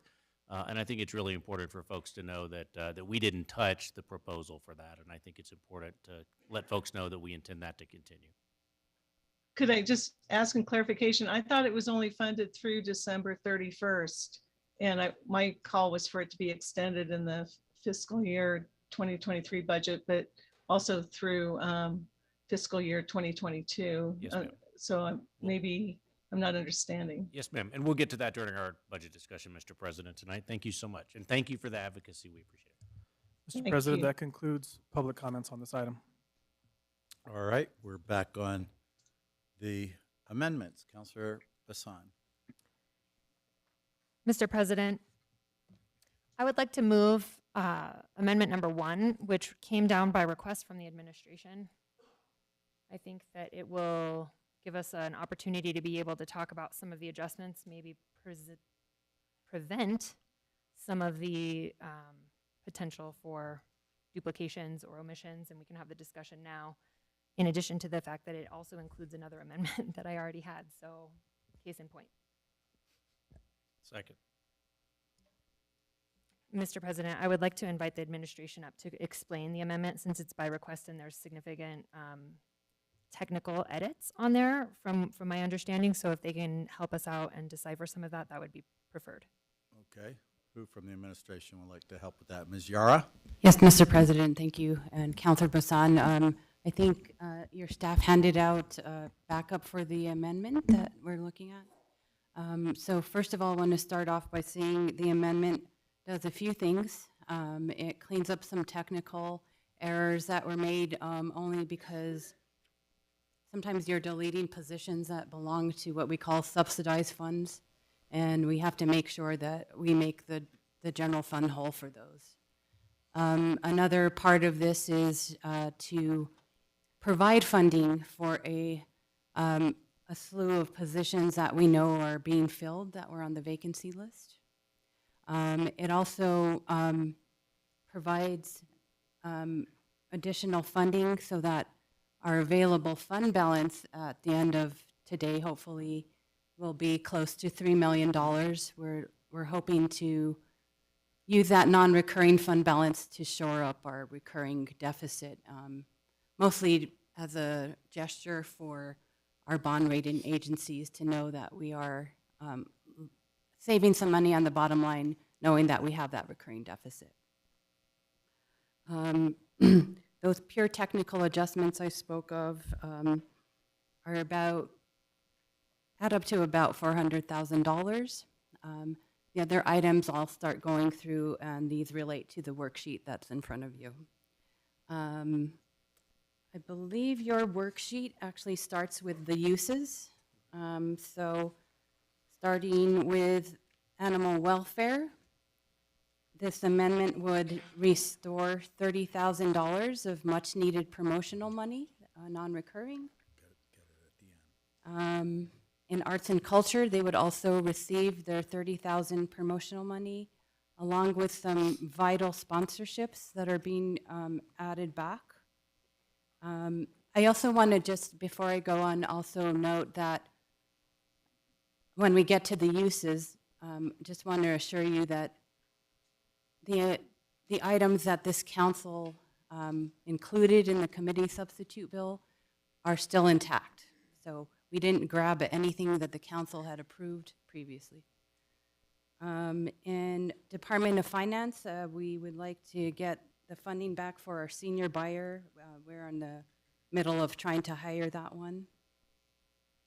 This amendment would add 2 staff to environmental health for the cannabis program, along with some operational money and a program data analyst that is in the works to get hired. That's through the normal environmental services program. Family Community Services would gain a $500,000 to just establish some support positions. These relate to their part of the Gibson program, as well as some community recreation positions that are being hired. This will restore all of the Office of Equity and Inclusion's ask this year. That includes 2 grant positions previously funded with a grant and contractual money that's rolling off. The Civic Engagement Manager, Civic Engagement Manager position for the mayor's office is being added back. That is actually, I think they have some advertisements out and are looking at scheduling interviews. For DMD, and this is a little bit of a misnomer, some of these positions belong to the new department, the General Services Department. So restores funding for 10 security officers each at facilities and on transit. And then another about 8 to 10 positions that are really needed for traffic and engineering programs that I'm told are also in the works for getting hired. The Parks Department would regain their deputy director funding, as well as the park ranger program, encampment support, and some other positions related to the greenhouse, urban forestry, and aquatics, and CIP program management. And then 15 park maintenance worker positions are added back in.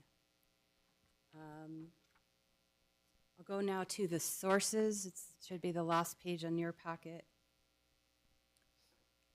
So in order to make these changes and maintain a close to $3 million available fund balance, we have proposed that this funding come some more cuts to the ACS program as they try to hire their staff. This would be spread out through the year. We're going to reduce the early retirement program in city support for $1 million. The subsidy to the transit department from the general fund is being reduced. I believe that subsidy is somewhere around, how much is that? Yeah, $23 million. We're going to take $1.8 million. We plan to kind of move around some capital funding over at transit in order to make this work. This would not affect the free fare program that you have funded through the end of FY23. Just want to remind you all that because the free fares program was delayed a bit, we actually have a full year of funding for FY23 in there. We took a quarter of a cut to planning's new positions as they will need some time to hire those on. Fire was very generous and let us take a little bit of money from their recurring bucket. We reduced parks non-recurring bike trail maintenance by $200,000. There is a project in reserve called the EDA Downtown Valley project. We're reducing that by $3 million. That would leave $12 million in reserve. And then we are going to hit our normal risk recovery program for $1.5 million. That's also non-recurring. So that would allow us to hopefully leave almost close to $3 million on the bottom line with all the changes that would happen tonight. So I stand for any questions you have about this amendment. Councilor Bassan. Mr. President, thank you. I just wanted to do a couple little clarifiers so that way when everybody sees why I cut so many positions, they'll understand.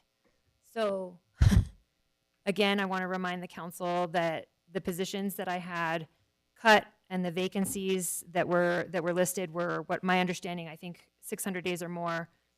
The administration and I had discussed a few times, or at least twice, about which ones were still validated. There was apparently some miscommunication in there, so some of these had already been full or have had issue papers out, and this is why some of them are being requested to go back as well. So I get both sides, but I also didn't just cut vacancies without some kind of metric. So there's that, and then I do have another clarifier with the Albuquerque Community Safety Department, just to make sure that we're clear on that too, that in the committee substitute that I issued last week and moved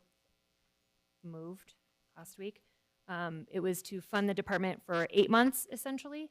So that way at the beginning of the year, the fiscal year, they would, we recognize they're not going to hire everybody overnight. So while they were waiting to hire and they got some people hired, they would have time at the end of the fiscal year to be able to use some of that funding further. And then, so there is the additional 1.5 million that is being taken out too through the administration, which they were asking for a lot, and I think that there was a lot of conversation about that too, to where I think that we can still probably swing it and still make sure that Albuquerque community safety is really bolstered up and supported, and then we can relook at it in mid-year. The one question I do have, Ms. Yara, to just clarify, line 1 on the amendment says that we want to rescind committee amendment 1. So I just want to clarify that we really are committee amendment number 1, for everybody's clarification, was $3 million, ended up coming from risk to cover what we thought was a discrepancy. Since then, we've realized there wasn't the discrepancy, so it was no longer needed. So we want to rescind that amendment, correct? Yes, Mr. President and Councilor Bassan, the error we made wasn't as large as $3 million. It was only about $500,000. So, but yes, you're right. This would, sorry, this would rescind that amendment you discussed, and basically bring us to maybe a clean slate, and so we can then add on or. Okay, Mr. President. So we said we were going to take $3 million, and we all agreed on last week we were going to move $3 million to cover $3 million. By rescinding it, we zero that out yet again. You fiscal people are going to love that I think of that as a negative zero. Okay, thank you. Thank you, Mr. President. All right, so that's floor amendment number 1, correct? Oh, and Councilor Davis. Thank you, Mr. President. I wanted to follow up with a couple of questions, Ms. Yara, and then a recommendation, I believe, for an amendment to the amendment, just another technical amendment. Ms. Yara, on the administration's proposed sources, taking $3 million from what the EDA's Downtown Valley, Space Valley, whatever we're calling it, which is a proposal, we're required to have matching funds at some point there. Early in the budget, we were told that's a non-touchable because that was the minimum required by the federal grant. How is the administration justifying the $3 million adjustment out of reserve? Mr. President and Councilor Davis, when we were preparing the budget, which was back in March, we had a pretty strong commitment from the U.S. Department of Commerce through their EDA program that the Space Valley project would require a $15 million match, local match, for about $75 million investment from the federal government in downtown. Since then, through the course of discussing it with EDA, that match now has come down to about $11 to $12 million because the EDA's funds have been restructured across the country, and so we don't quite have the same amount of funds that from EDA, so our match requirements have been reduced. And so these funds now, unfortunately, after 3 months of deliberations, are now appropriate to be used for other purposes. Thank you, Ms. Real. That makes perfect sense. Thank you, Mr. President. I understand that. I appreciate it. What's $3 million between friends? So that makes sense to me, and just for folks following along, that'll still have to come back to council for appropriation if the grant submission is approved. And so that makes sense. Ms. Yara, I also wanted to ask a question Councilor Feeblecorn raised about bike trail maintenance. And I certainly don't want to steal her thunder, but we're all on the same page here. Mr. Real, I think, is probably your bucket. We're proposing to reduce one-time bike trail maintenance by $200,000. I know that's a priority for all of us on Vision Zero, as well as this council for years. Do we have other one-time sources like the transit tax or others that we can use this year to fill that gap? And do we have a commitment from the administration to finding other one-time sources over the summer so that we don't come up short on these projects? Mr. President and Councilor Davis, yes, we can certainly look at the transportation tax. Also, we may look at additional revenues coming in from the federal government ARPA funds that could help us restore those. So those are opportunities for us to make the program whole. Mr. President, I think that's a really important program. We've really pushed for that. You pushed for that. And I'd love to ensure that we revisit that conversation, perhaps during break, so that we can find a way to do that before the end of the year. We certainly still have enough to get this project started all year, but we don't want to finish that last mile, get to the last mile and not have it. So, Mr. President, with that, I'd like to propose an amendment to the amendment. I'm going to ask Mr. Muniz to help me here. I'm going to do it in plain English and then hope that he can help me with the technical line by lines. There's only 2, I believe, which is really easy. In conversations with the administration's proposal initially proposes to restore some of the cannabis positions the council had had rejected. And so my first, Mr. Muniz, my first amendment would be to reduce the $174,000 for cannabis program staff for 2 positions down to 1. That would be a net $87,000 if I split it in half. So that's what I'm guessing. And so cannabis program staff from 174 cut to 87, and delete cannabis program operating, which is recurring funding, and then we will add back into the positions using recurring 190,000 into animal services for outreach services, which are the two recurring positions that were proposed but cut through these programs. So, Mr. Muniz, I have a cut of 87 from cannabis program staff, a cut of 268 from cannabis operating, and an addition of 190 into animal welfare recurring for outreach. Does that make sense? And can you make that technical for me? Councilor Benton, Councilor Davis. My apologies, Mr. Muniz. My colleague, Councilor Phoebe Corn, wants to correct my language at animal welfare, and she's smarter than me, so I'm going to let her do that. Mr. President. Mr. President, I just wanted to clarify that it's the two positions that were removed from Animal Welfare Department. One is for an foster communications engagement manager or community engagement manager, and the other is for a field supervisor. Those two would be added back in with us. Mr. President, could I ask Mr. Muniz to clarify that, then ask the administration if they're okay with that? Councilor Benton, Councilor Davis. So to address the adding of animal positions that we just discussed, it would be on number 5. It would state on page 2, line 16, entitled Animal Care Center, increase the amount by 220,000. That would add the 190,000 that we're discussing here. To address the cannabis services change, it would be line number 8 on page 3, line 22, insert cannabis services, and the amount of, it would be 87,000 on that one there. Thank you, Mr. Muniz. And just to clarify for my edification, the animal welfare dollars, the original 30 is non-recurring, the new is recurring, but we can clarify that as budget goes forward, right? That's correct, yes. Thank you. Mr. President, I'd like to ask the administration if they have any comments on those proposed changes. Mr. President, we concur with the changes.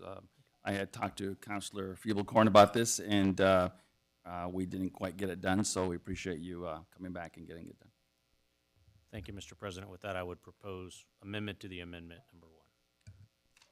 All right, the amendment to the amendment is on the floor, and we did have a second from Councilor Feeblecorn. All in favor of the amendment to amendment number 1? Raise your hand. Say yes. That passes unanimously. And back on the amendment, Councilor Bassan. Mr. President, so I have to just say that due to all the work I put in, it just seems like voting against myself by supporting this. So I definitely understand however the council decides, but for that reason, I can't support it because I just have always been taught to vote for yourself. And we worked really hard on what I thought was good. So anyway, I sort of urge your support. Councilor Davis. No, okay. All right. Any? Sorry, Mr. President. Councilor Feeblecorn. Thank you, Mr. President. My math, which is actually Councilor Davis's math, shows that we have 165,000 left from that last amendment that is unspent. Is that correct? I'd move to put that, while it's certainly not enough, but I would like to amend to make that go into the affordable housing vouchers as a start. Okay, and to clarify that, if I may, Ms. Yar, are we currently at 900,000 or 9 million, excuse me, instead of 10 million on the vouchers? Mr. President, yes, that's correct. As it was existed in the committee substitute bill, I believe was $9 million. Okay, so this same amendment would include that remainder out of the money we're talking about going to the affordable housing line item. Mr. President, that all makes sense as far as we're taking notes. However, just procedurally, you voted on Amendment 1 to Amendment 1, and so if it's your... This would be Amendment 2. Correct, to Amendment 1. Okay, so this would be Amendment 2 to Amendment 1, which would put that remaining amount, which is $165,000, into that line item. Mr. Muniz. Councilor Benton, to address that change, it would be on your third page. It would be line 37, where it reads on page 3, line 27, entitled Affordable Housing, decrease the amount by, it should read 135,000. that would be a decrease of 300,000 plus the 165,000 that you just mentioned, so it'd be a decrease. And from my understanding, the decrease in affordable housing on that change was just moving around some program items. They weren't actually reducing affordable housing vouchers. It was just clarifying some programs from one program to another. Okay. All right, so there's a motion and a second for the second amendment to floor amendment number 1. Any other discussion? Councilor Pena? Okay. Thank you. All right. So all those in favor of second amendment to amendment number 1, raise your hands and say yes. Yes. Anyone opposed? That passes. And so now we're back on amendment number 1. Any other discussion? Councilor Pena? Thank you, Mr. President. Because this is a lot of information, I just want to make sure that I know what, exactly what I feel like I'm voting on. Is that this is, by request from the mayor's office, there's some technical amendments, and it seems as though that there's not a lot of differences other than we move recurring to non-reoccurring, because maybe there was some hiccups there. And then there was a couple of requests from the administration. That's correct? Okay. Okay. Thank you very much. All right. Any other questions on amendment number 1 or comments? Councilor Sanchez? Thank you, Mr. President. I just was curious about the civic engagement manager. It just seems like every time I turn around, there's another deputy director or another deputy commander being added to the staff, and it just seems like it's more leaders and not enough people doing the groundwork here. Anyone from the administration like to address that? Mr. President, just want to mention wasn't actually an existing position that has been vacant, that was mandated, scheduled to cut, and we're adding back. This position is really important. It runs our volunteer program up on the 11th floor, and it's responsible for collecting all the data related to that program. They are looking to hire a manager and fill that position soon, so that's why we're adding it back, or requesting it be added back. Thank you. Councilor Sanchez, does that answer your question? Yeah, kind of, but it sounds like it was something that was scheduled to cut anyhow, and now we're re-adding it. So can we make another amendment to eliminate this one? You may make that amendment to an amendment if you like, sir. Is that a motion? So this would amendment, third amendment to amendment number 1. Amendment 3 to amendment 1. And where would that be directed to? Mr. President, we're running through these 71 lines on the fly, but I think Mr. Muniz just found it. Councilor Benton, to make that change, it would be item number 15 that's on your second page at the top, on page 5, line 4, entitled Mayor's Office. That actual, that line would just be eliminated since we wouldn't be including that as part of this amendment. And so would the motion be that this would go into the balance? Okay. Everyone, is there a second for that motion? There's a second from Councilor Grout. Any further discussion? Mr. President. Councilor Grout. Just let me, Councilor Grout and then Mr. Mr. Rao. President, thank you. Could you tell me when would you expect to be filling this position? When was it cut? Why wasn't it filled? Yes, Mr. President and Councilor Grout. This position, as far as I know, has been vacant most of this past year. I'm told, and I'm sorry, I'm not the direct supervisor of this position, but I'm told that they are ready to advertise that position and start doing interviews. I'm unsure about the timeline. I'm sorry. Mr. President, if I might just add, the reason this position has been a challenge is for 2 reasons. One is obviously COVID, and we've had challenges filling all these positions. But let me just remind the council about a couple of things. One is This is a volunteer manager that supports all the volunteer programs across the city and organizes citizens to help support all of the events and activities that we have, whether they're programs to help at animal welfare with in the volunteer program, or whether it's supporting community events where we have citizens who want to basically donate their time and effort.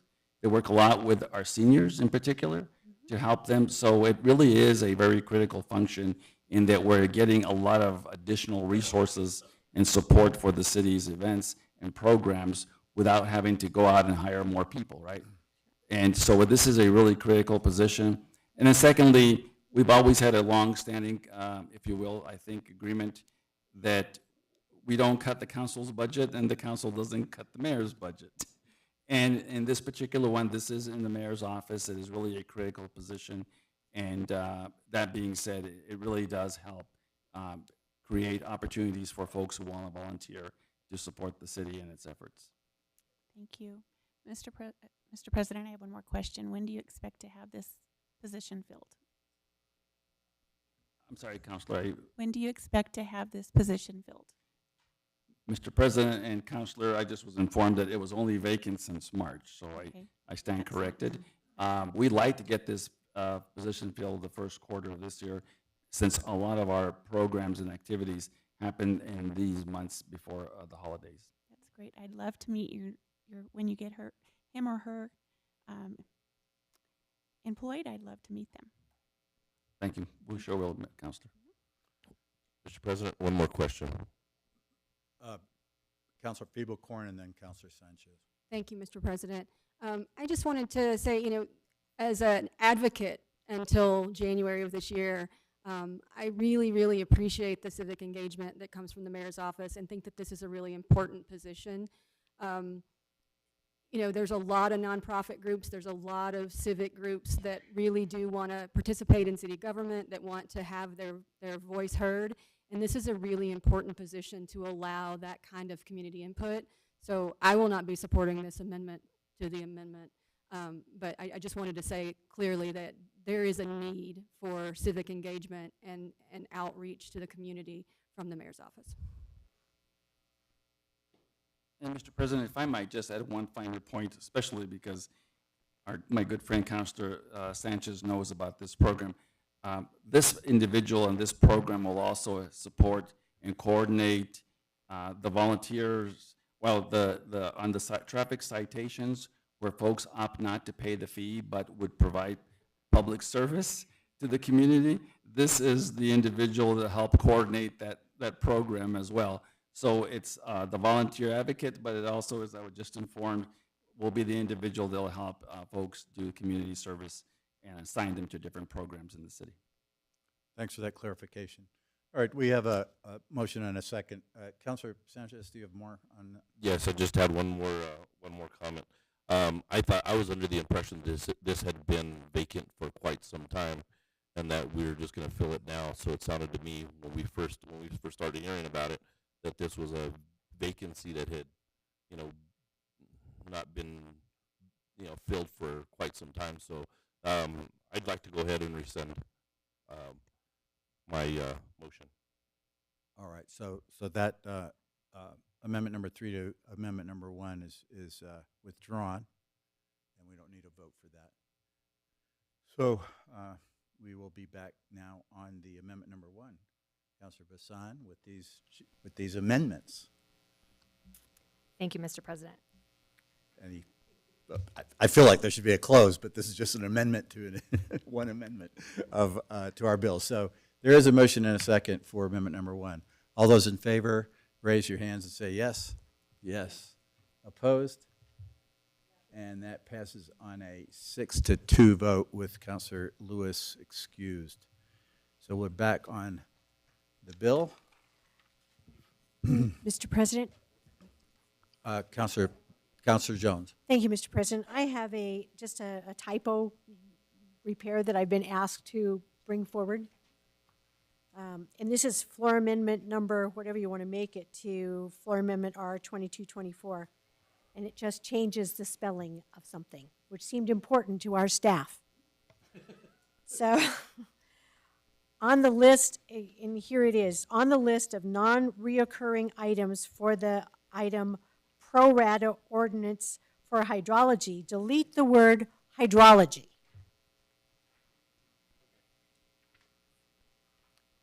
Is there a second?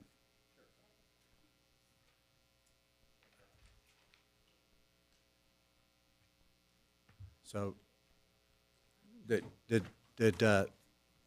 That was it. so delete the words hydrology, and there was a Once. motion and a second. Yes. This, This is floor amendment R 2224. This is amendment number, this would be Two. number 2. Okay. And this is being normally these amendments are supposed to be by rule on the dais before we start, but since this is just a correction, I think it's fine. Mr. President, it's Yeah. Oh, it was. okay, good. Okay, I'm sorry. Apologies. Okay. So it is number 2. It's just in the packet and in the right place. It's labeled C. Labeled C. And then we'll go back to B. So that's floor amendment number 2. There's been motion on second. All those in favor say yes and raise your hands. Yes. Yes. Opposed? That passes unanimously. Thank Now you. we'll go back to floor amendment number 3. And that's labeled B. Councilor Bassan. Goodness. Thank you, Mr. President. Sorry for the confusion. Okay, so this is amendment number 3, AKA B in our packet, if I'm correct. In section 1, page 1, line 18, increase reserve by 698,000. In section 1, delete language on page 2, starting on line 5 with the amount of 9.3. Do we need to do this? I'm sorry. I just want to make sure that it's not duplicative with the other one. Okay. Sorry. In section 1, delete language on page 2, starting on line 5 with the amount of 9.3 million is reserved for an additional 3% of cost of living adjustment to be distributed to the respective departments and programs by the Office of Management and Budget. Using the attached table, increase program appropriations in all funds. I would like to make a motion for approval on amendment number 3. This is appropriating the funding that we agreed on for the 3% COLA increase during the committee substitute on COW. So now it goes to their proper home if we pass this. There's a motion and a second for floor amendment number 3. Any discussion, councilors? Seeing none, we'll go to a vote. All those in favor say yes. Raise your hands. Opposed? That passes unanimously. All right, we'll go to floor amendment number 4, which is labeled D in your packet. Councilor Grout. Mr. President, on page 3, line 27, entitled Affordable Housing, reduce the amount by 1.5 million. This amendment removes the amount in Family and Community Services designated for a youth project, shelter project.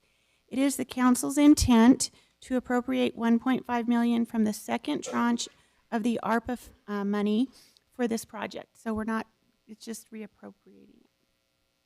And I urge your support. All right. There's a second from Councilor Feeblecorn. Councilor Bassan. Mr. President, and I would like to ask the administration and or our staff, and I think both would be good to hear from. It's my understanding that the ARPA funding has not been received yet, so I want to make sure that this seems like something, I mean, on the surface, it makes sense to me, Counselor. However, I just want to make sure that if we're appropriating something that we've never even received, what does that mean for us? So I would like to confirm some of that. Councilor Minton, Councilor Bassan, my understanding is the second tranche of funds has just not yet been appropriated.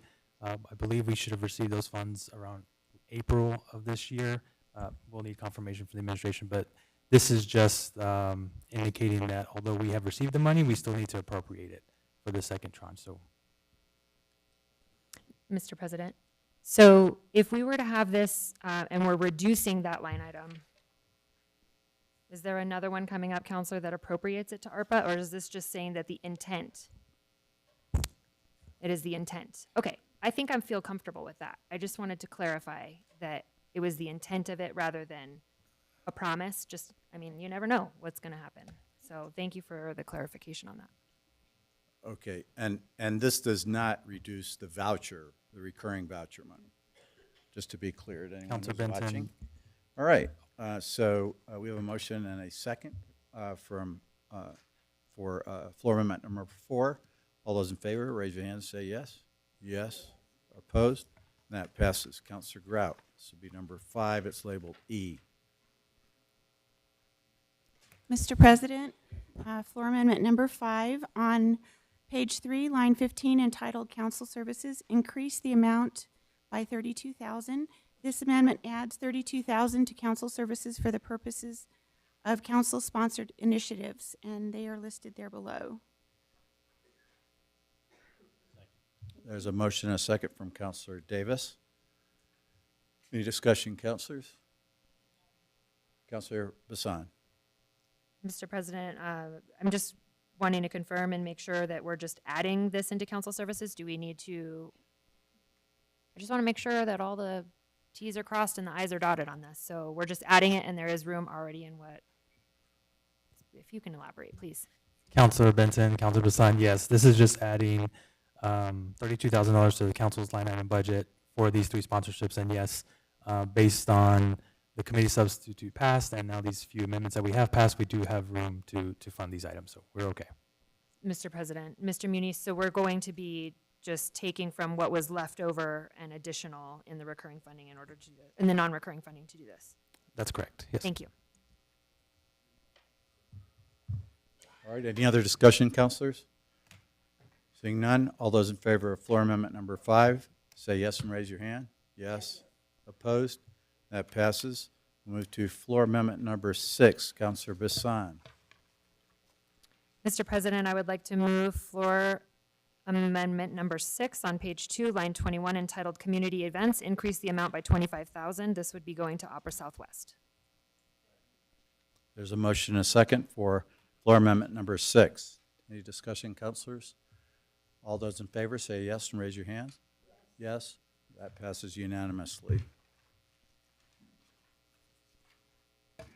This now moves us to item labeled G. This would be floor amendment number 7. Counselor Feeblecorn. Thank you, Mr. President. I move on page 2, line 16, entitled Animal Care Center. I want to increase the amount by $85,000. This is to make the Animal Welfare Department whole from the $85,000 in fees that we deleted. We still want to do things to reduce animal intakes at the shelter, and so this adds that money back in for animal intake reduction activities. There's a second from Counselor Davis. Any discussion, councilors? Seeing none, all those in favor of floor amendment number 7, say yes and raise your hand. Yes. That passes. Now we're on Counselor Lewis, this item labeled H, and this would be floor amendment number 8. 8. Mr. President, I move floor amendment number 8 on page 3, line 15, entitled Council Services, increase the amount by $32,000. All right, there's a motion and a second for floor amendment number 8. Counselor Davis. Thank you, Mr. President. I just want to ask the sponsor, I appreciate the purpose of this, and I just want to be clear that the organization also has a non-religious purpose for their program as well. I know we fund lots of religious organizations, but we always just want to be sure that we're clear that that we're funding the non-religious portion. Is that a question For for the sponsor, I believe. But Counselor Counselor Lewis? The question about whether it's a religiously oriented effort. I don't know if Mr. President, I don't know if I understand the question, but we've this is an organization that we've funded before. Mr. President, I have a question on this amendment. The line says that you're increasing it by $32,000, but the programs add up to $40,000, so I just want to see what's the correct number. Counselor Benton, Counselor Lewis, the amount should be $40,000. I believe that first line was just a typo, so it should be $40,000 in total. All right, thank you. Any other discussion? The motion and a second. Counselor, Mr. President, Councilor Bassan asked if we got an answer. I'm satisfied if the city has done this before, and I know our purchasing department will craft it correctly. I think I'm satisfied that we've funded them in the past and we've navigated that issue. Thank you. all those in favor say yes and raise your hand. Yes. Opposed? That passes unanimously. Counselor Davis, this would be floor amendment number 10, or 9, excuse me. Thank you, Mr. President. Floor amendment number 9 on page 3, line 33, entitled Health and Human Services, increases the amount by $30,000, and correspondingly on page 5, line 33, entitled Strategic Support, decreases that amount by $30,000. Some of you may remember from our last edition of this meeting that we had lots of people who loved this pollinator program, but it is fully funded, and this would allocate that additional funding to continue the Asian Family Center's youth and family programs that was left out of the program this year. Urge your support. There's a motion and a second for floor amendment number 9. Any other discussion? Counselor Pena. Just clarification, because this is one of the projects that I had requested, and it was, I was told that it was in there. I mean, if you add more, it's cool, but. I'm open, Mr. President. Is there a question as to whether it was already in there, Mr. Muniz? President Benton, Councilor Pena, when we looked at the list of sponsorships that were cut and refunded, it looks like a sponsorship for $4,000 for New Mexico Asian Family Center was shown as being reduced by $4,000. So this then funds the program back up to $30,000. Okay, because my intention, when I had submitted it, was for the full amount that was in there, so looks like Councilor Bassan, our committee chair, has more information, so, Mr. President. Counselor Bassan. Mr. President, Councilor Pena, this is one of the several that got missed. So in your request was to put in the 2 different sponsorships, and one of them did get in. It was not intentional to leave it out, but this one would need to be in there per your request and Councilor Davis's. Okay, well. My apologies. Oh, that's okay. Thank you, Madam Co-Chair, Mr. President. I would love to have my name added to the amendment because it was. I'm sure that can be done. All right. Thank you. Any other discussion, counselors, on floor amendment number 9? All those in favor say yes and raise your hand. Yes. Opposed? And that passes I unanimously. think that was 10, Mr. President. Excuse me, that was number 10. Is that number 10? That was 9. This is number 10, Counselor Davis, labeled, I don't know what it's labeled, J. I apologize, Mr. President. I got us ahead. Mr. President, floor amendment number 10 transfers $450,000 from the Risk Management Fund to the General Fund. In the same, on page 5, line 12, entitled Strategic Support, increases the amount by $450,000. This would fully fund the issue paper for the Department of Municipal Development's request to staff 24/7 dispatch operations. The request was for 8 positions and would be funding by reducing the Risk Management Fund. I would ask for a second and then ask the administration if they would weigh in here with me. I know Mr. Menaul and I have been talking about this as late as this afternoon about a way to ensure that we were providing that critical service for our transit and DMD security. A motion and a second for floor amendment number 10. Any discussion, counselors, questions? I would like, Counselor, President, Mr. Rao, yes. Mr. President, we support the amendment. I think it's an important opportunity for us to make sure we coordinate the response times from our security folks, especially as it relates to our issues within transit and other city departments that require them to respond quickly. All right, thank you. Mr. President, I just want to say I appreciate the administration's support on this. We know the risk fund can cover it, and I know the administration has already has a program underway to get there. So if we don't need all of this, I hope we can return it at mid-year for other priorities. Mr. President, Councilor Davis, I'm wondering if you might be willing to change the first line of this amendment. We would prefer that instead of making a transfer from the Risk Management Fund, that you instead reduce Human Resources Personnel Services line by this amount in the general fund. That would reduce the amount of risk recovery they are sending over to risk. It's just much easier. So moved, or yeah, accepted if the, yeah. Mr. Muniz, can you capture that? Technical change there. All right, any other discussion? All those in favor of floor amendment number 10, say yes and raise your hand. Yes. Opposed? That passes unanimously. Councilor Pena, this will be floor amendment number 11. Thank you, Mr. President. On page 6, entitled One Stop Shop, decrease the amount from by 485,000. On page 2, line after budget, insert the following: the amount of 445,000 is hereby reserved for additional wage increases for 911 operators, Sun van drivers, Metro Security, animal services officers, and transport officers, to be distributed to the respective departments and programs by the Office of Management and Budget. This amendment reduces planning issue paper requests of 10 positions down to 5. The amendment also sets aside and reserve an amount on additional wage increases for 911 operators, Sun van, and the list is what I read previously.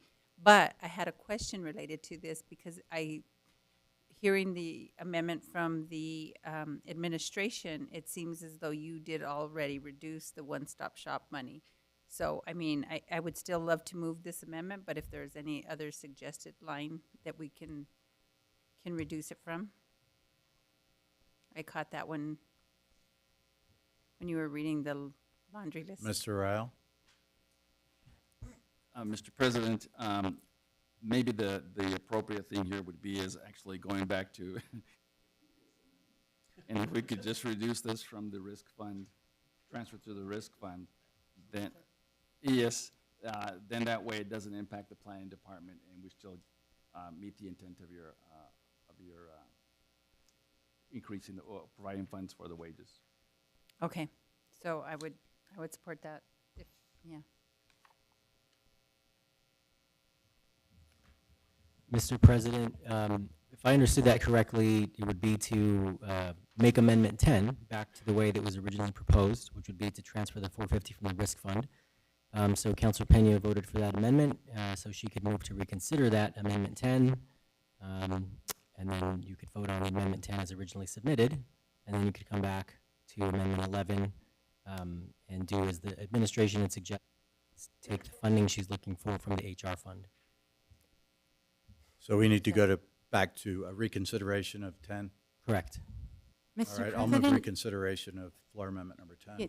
Yeah, I think that might be a misunderstanding. I believe Councilor Pena would rather hit the personnel services line on item 1 of, what is this, Amendment 11? Is that what we're Yes. at? I think that's what she was trying to relay. Yes, that's correct. Right. Mr. President, we were talking about the HR fund, and I thought I heard Amendment 10 referenced, and so it sounds like there's a different spot in the HR fund that would satisfy Councilor Pena's interest. So if you could re-articulate where that would come from, Ms. Yara, so that we can get it into our amendment accurately. Yeah, so, Mr. President and councilors, I'm asking that you consider amending item 1 on floor amendment 11, instead of saying line entitled One-Stop Shop, decrease the amount by 485. I would say instead line entitled Personnel Services, and I can work with Mr. Muniz on the page and line number. Mr. President, it would be page 4, line 32, entitled Personnel Services. So number 1 would, under amendment number 11, would change to read page 4, line 32, personnel services, Mr. President, that is correct. and the same amount. Councilor Bassan.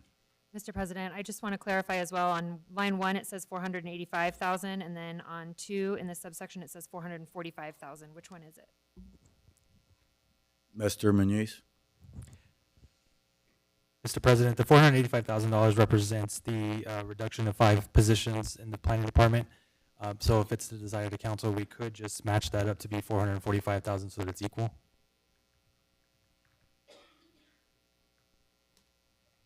Okay. Mr. President? Councilor Bassan.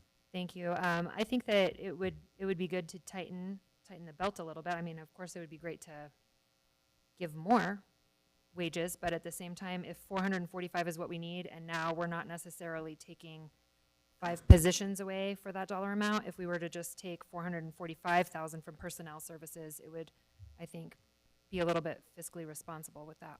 Yeah, that's what the agreement was, Counselor. Great, thank you. All right, so that first line figure is $445,000, not $485,000. Everything else remains the same. This is floor amendment number 11. All those in favor say yes and raise your hand. Yes. Opposed? And that passes. The next amendment is labeled L. This would be floor amendment number 12, and I'm sponsoring it. On page 3, after line 28, entitled Affordable Housing, increase the amount by $825,000. After line 28, add the following language: $14,825,000 of the amount appropriated for affordable housing is reserved for housing vouchers. And on page 4, line 17, entitled Emergency Response Field Op, reduce the amount by $825,000. Councilors, the explanation on this, we did discuss briefly at the Cal meeting.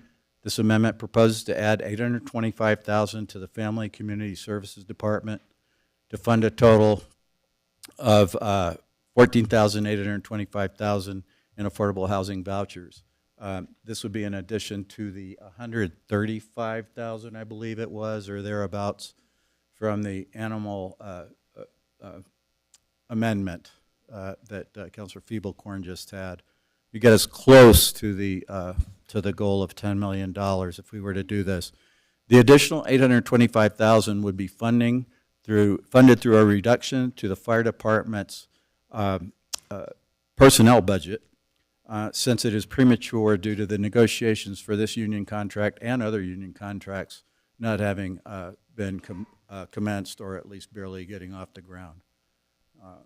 Is there a second? Second from Councilor Davis. Any discussion, councilors? Councilor Feeblecorn. Mr. President, I don't know the appropriate way to do this, but we do, by my count, tonight in non-recurring funds, I've counted up 1.75 million that's been freed up, and I'd like to amend that into affordable housing vouchers as well. I know it's non-recurring, but I'd like to still make sure that that is used for affordable housing if we can add that here, or if it needs to go in another format. I guess I need to ask Mr. Melendres, could that be added to this or any other amendment that we haven't heard yet, if any? Is that, you do have another one having to do with affordable housing. Was that non-recurring, Councilor Feeblecorn? That's the next amendment? Yes, Mr. President, that's also non-recurring.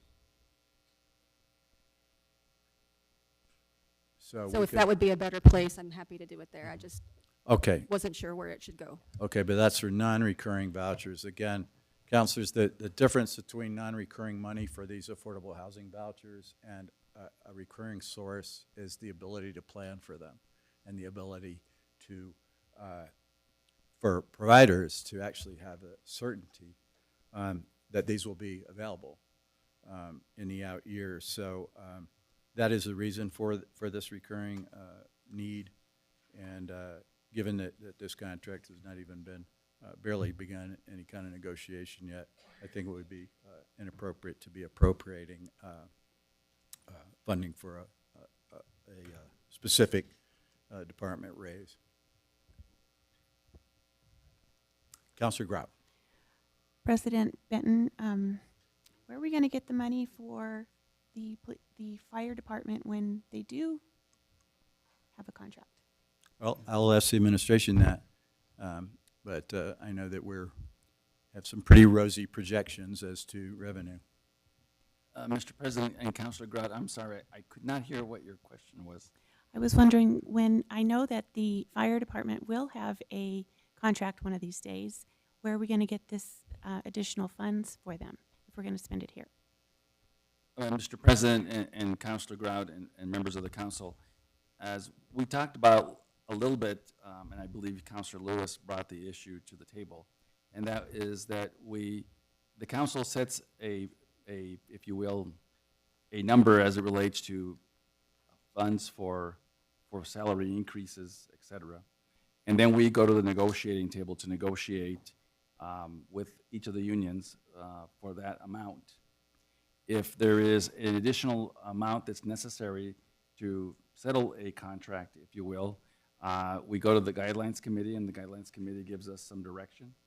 And then ultimately, it comes back to the council, whether it goes back into the base on the budget for the following year, and we use salary savings perhaps to if you will, close the gap on whatever is negotiated, or we come to the council for an appropriation. But this happens in the process of the negotiations, and that's, I think, what Councilor Benton is saying, is that by putting the funds up front, the negotiations aren't going to happen, if you will, in the same fashion as they normally do. And so the idea here, as I suspect, is to, aside from where the money goes, is to basically have the administration go back to negotiations with each of the union groups, reach an agreement, and then if it's not within the budget that the council has appropriated, you come back to the council for an adjustment, or we work through it through the operating budget of that department for the year, and then we move it into the base for the following year. Councilor Lewis. Yeah, Mr. President, and if there's some concern that, the department may not have, what it needs if we don't do this in their negotiations, and I would suggest that this may actually hurt them if you're pulling for that. And I mean, this something like this might actually hurt the process and hurt their ability to be able to negotiate even more, or negotiate the right price of where they need to be at. So. Councilor Davis. Yeah, and let me agree with my colleagues over here on my left. I agree with them, and I think I want to say to our firefighters, like, it's not our job to negotiate from this place, but I do think we've shown strong support for our firefighters and first responders every time they've come up. But more importantly, I think we've also heard from both HR, AFR, and IFF that there are some very unique things like paramedic retention. There are specialty retention, some recruiting issues that need to be addressed. That I think it would compromise those negotiations and perhaps limit those opportunities if we sort of universally across the board just said, here's what we're setting aside, because it really does set a framework that's really hard to get out of for negotiators. I have no doubt that this council will support the administration with a strong offer and an agreement. But I think there are some of those small other issues that needed to be addressed, and so I'm supporting this because I want to see those addressed as well. And I'll say publicly that I think that two sides can do that well in an agreement that will work out beneficially for all of our members. And so I will support this for that reason, but I fully expect a strong contract addressing those issues to come back. Councilor Bassan. Mr. President, while I understand and hear everything you're saying, I hope that you will understand that I'm going to defer to my earlier comment on the work and everything that I put into it and voting no against myself.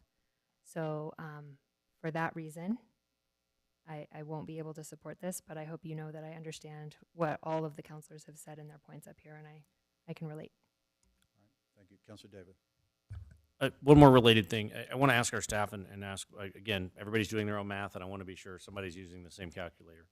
The Councilor Benton's amendment would make $14,825,000 appropriated for affordable housing. The language includes that it is reserved for housing vouchers. That's a significant uptick from our current investment. With the earlier amendment, that's $14,990-ish, which is like $10,000 short of $15 million, and in government work, that's good rounding for $15 million. Mr. Muniz, is that right, that this would help us to fund $15 million in housing vouchers or emergency rehousing and housing programs like that? President Davis, President Benton, Councilor Davis, yes, that's my back of the napkin math is about the same on that, so yep. I applaud the president for working so hard to get us to that number. Thank you. That has been the number that many providers said would be a good ground floor and a good early action by the city to really get these vouchers out there, and they've assured us that they can use them, and again, something that we can plan for. I do support the firefighters in their negotiations, but I think this is premature, so that's where I was coming from with it. Any other discussions, Counselor? It's been moved and seconded. This would be floor amendment number 12, correct, Madam Clerk? And so all those in favor say yes and raise your hand. Yes? Opposed? And that passes on a 5-4. Thank you. All right, and we'll move on to Councilor Feeblecorn. This is floor amendment number 13. Thank you, Mr. President. I move floor amendment number 13, which says on page 3, line 27, entitled Affordable Housing, reduce the amount by $500,000, and on page 3, line 33, entitled Health and Human Services, increase the amount by $250,000. This is part of council-directed sponsorships that I had put in. We do not need the $500K for Family Promise. We're going to get those funds elsewhere. And so I'm adding in to use half of that for a council-directed sponsorship to Planned Parenthood of New Mexico. There's a motion and a second for floor amendment number 13. Any discussion, councilors? Seeing none, all those in favor say yes. Raise your hand. Yes. Opposed? And that passes. That passes on a 7-2 vote, or 6-3. I'll correct myself. 6-3 with Councilors Sanchez, Jones, and Grout opposed. And that ends that packet. And I believe that gets us back to the bill. Councilors, any discussion on the bill as amended? Councilor Bassan, would you like to close? Mr. President, staff, counselors, administration, city departments, I thank you for your patience and your cooperation and your hard work and your communication. This has been quite a learning experience. I think that I saw another counselor has something to say, but if not, I can close when you're ready. All right, another counselor, Councilor Pena.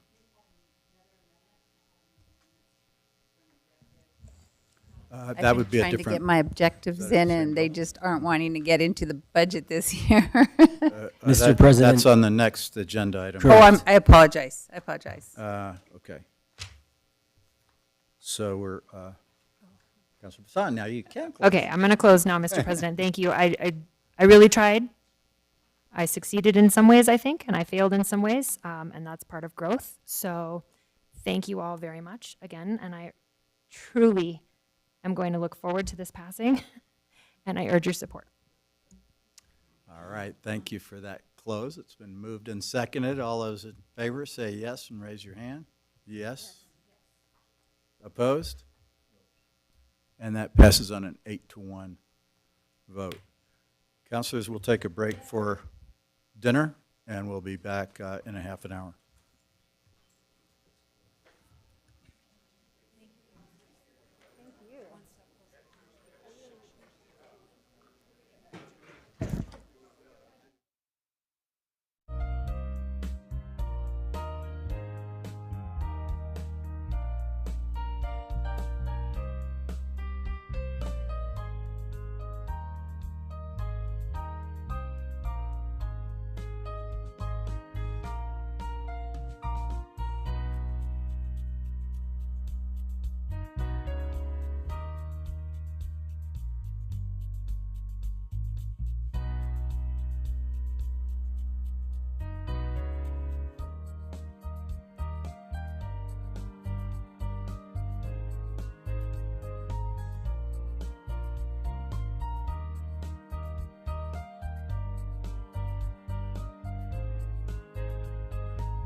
We're back in session. We're going to move up an item because we have folks who have been waiting for some time, and we got people on the East Coast who are part of this bill. So we're going to move item G up ahead of item C, and then we'll get back to the agenda. And I think there's going to be a motion for on the previous bill. But right now, we'll move to item G. This is Councilors Bassan and Feeblecorn, 022. Mr. President, I move O22, approving a project involving Curia, New Mexico LLC pursuant to the Local Economic Development Act and City Ordinance FS 410 to support the renovation, expansion, improvement, and relocation of manufacturing and training facilities for a pharmaceutical company in Albuquerque, authorizing the execution of a project participation agreement and other documents in connection with the project. Move it. There's a motion and a second from Councilor Bassan. We do have a presentation from Economic Development staff, so come on up, gentlemen. And we have folks that will be introduced over Zoom. Good evening, Council, President. Curia, Curia, New Mexico is seeking ELITA funding in an amount of $5.5 million. The state has agreed to pay $5 million, and the city is proposing $500,000.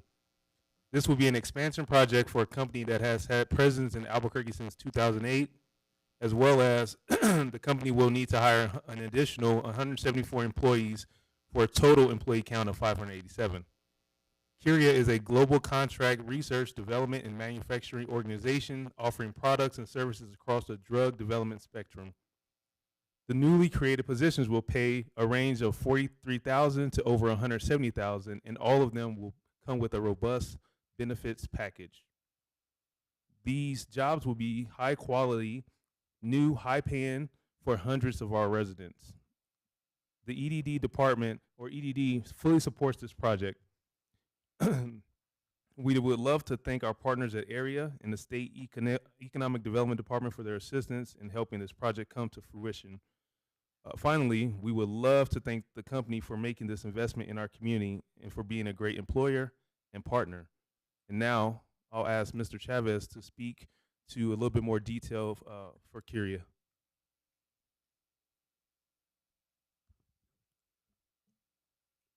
President Benton, Council. As Director Ashley mentioned, this is a LEDA project for Curia New Mexico LLC. They're an existing pharmaceutical company here.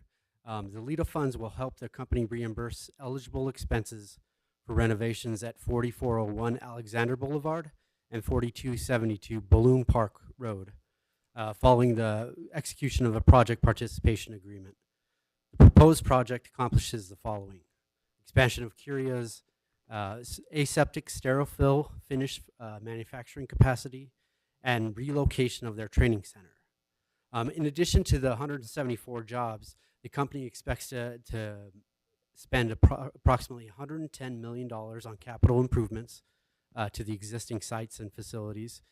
And in addition to the permanent jobs created and the capital expenditures, dozens of construction jobs will be created during the renovations.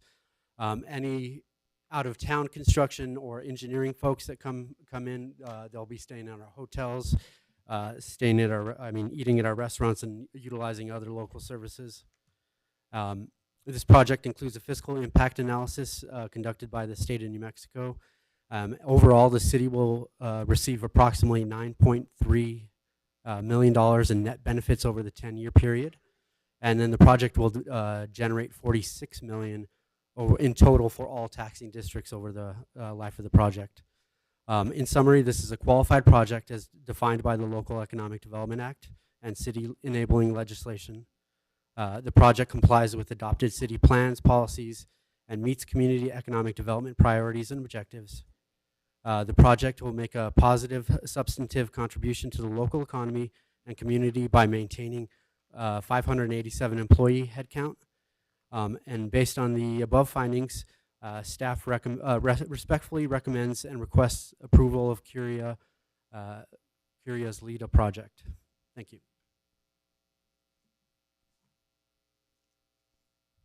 All right, and did you have some folks that were going to join us via Zoom? Yes, we have company representatives, Spencer Tuttle and John Shoemaker, and in additionally, we have Max Gruner from the state. He's present here, and Danielle Casey from AREA.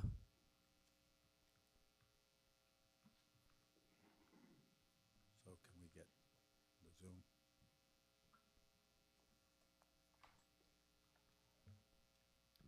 Council President, Council, thank you very much. I've given dozens of these presentations. It's the first time that I'm in chambers. It's really lovely to see you all. Council Davis is a lot taller than I thought he was, so that's amazing. You know, yeah, I know. You know, in economic development, when we onboard people, at some point we ask them questions, right? Why do you get up in the morning? Why do you come to work? Why do you do the job you do? And I think for most of us, at the end of the day, it's we want to create jobs for New Mexicans, right? And not just jobs, careers, something that's predictable, something that's well-paying, that has good benefits. This company, Curia, which when we first started talking about this, you knew under the name Amri, absolutely does this. But there's another thing that's really exciting for the state in terms of this particular project. I don't know whether you heard, we had a tad of a pandemic. And this is the kind of company that makes the vaccines kind of in a wraparound kind of way, makes the vaccines, distributes them to communities that need them, to countries that need them. So it's a wonderful thing to have this footprint not only in Albuquerque, but to be the kind of community that compels a company like Curia to come and expand their footprint here. And then I know I sound like a broken record, but I just feel like, you know, when the truth can be spoken, it should be spoken. And so I just want to give a huge shout out again to these two gentlemen. Once again, cannot tell you enough about the pleasure it is to work with the Albuquerque Economic Development Department. I just want to give a huge shout out to Director Ashley and to Chris Chavez. It would not be possible for us at the state level to be coordinating and collaborating in the way that we do every day without these gentlemen. And with that, I am here. I'm happy to stand for any questions, and I believe we have some company representatives also available. Thank you.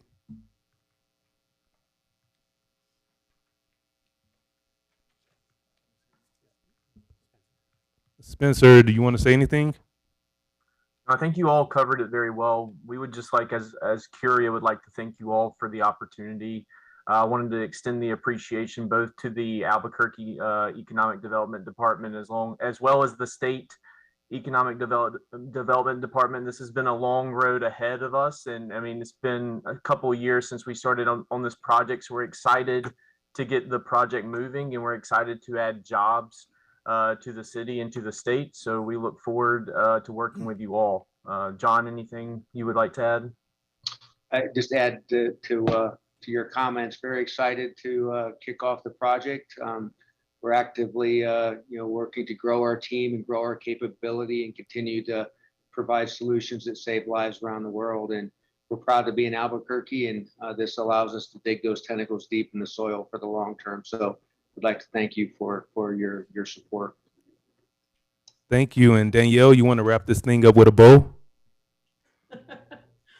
Yes, sir, Director Ashley. Mr. President, members of the council, it's a thrill to be here this evening, see everyone, and just another really amazing success story of the state, the local community, and us here at Albuquerque Regional Economic Alliance working together. And just to underscore, not only are they bringing strong salaries, they're bringing really robust benefits to these employees in the market. And please also note, this is one of those top target industries that we see tremendous opportunity for growth, not only just in the city of Albuquerque, but the greater Albuquerque region. So thank you. We look forward to being a partner on bringing many more of these opportunities. Thank you to everyone, and that concludes our presentation. Thank you. And councilors, we also have our bond counsel, Chris Muirhead, here in case there are any questions for him. Any questions, councilor, or comments? Thanks for the presentation. And we have a motion of a due pass and a second. All those in favor, say yes and raise your hands. Yes. Opposed? That passes unanimously. We'll move back to our agenda, and prior to proceeding with that, Councilor Grout. Mr. President, I'd like to reconsider the last vote on the budget, R22, Committee Substitute 22-24. There's a motion and a second for reconsideration of the last bill. And I guess I would ask for any thoughts on that, Councilor Grout or Councilor Lewis. Mr. President, just asking for a revote, and simply on, I'll make a motion to also to just to quickly reconsider Amendment 13. Quick revote on that and revote on the budget. Okay, so the first vote will be for the budget itself to be reconsidered. All those in favor say yes and raise your hands. Yes. Opposed? No. All right, that passes on a 5-3 vote. So we're back on the, pardon me? 6-3. There are 9 of us, yes. Thank you, Councilor Lewis. And Mr. President, I'll move reconsider on Amendment 13. Motion and second for reconsider of the Amendment 13, correct? All those in favor, say yes and raise your hand. Yes. Opposed? No. And that passes on a 6-3 vote, so we're back on the amendment.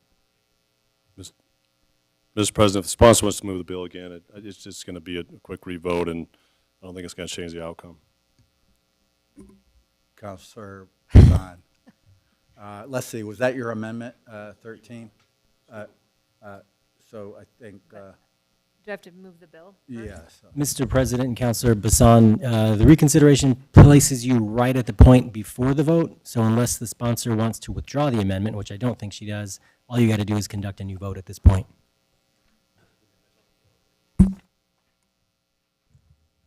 Mr. President, so you'll just need to call for a vote on Amendment 13. All right, so any discussion, Councilor Lewis? Mr. President, I was honestly looking at another amendment when we voted on this. Just going to be a quick change to my amendment on the record, my vote on the record. Thank you.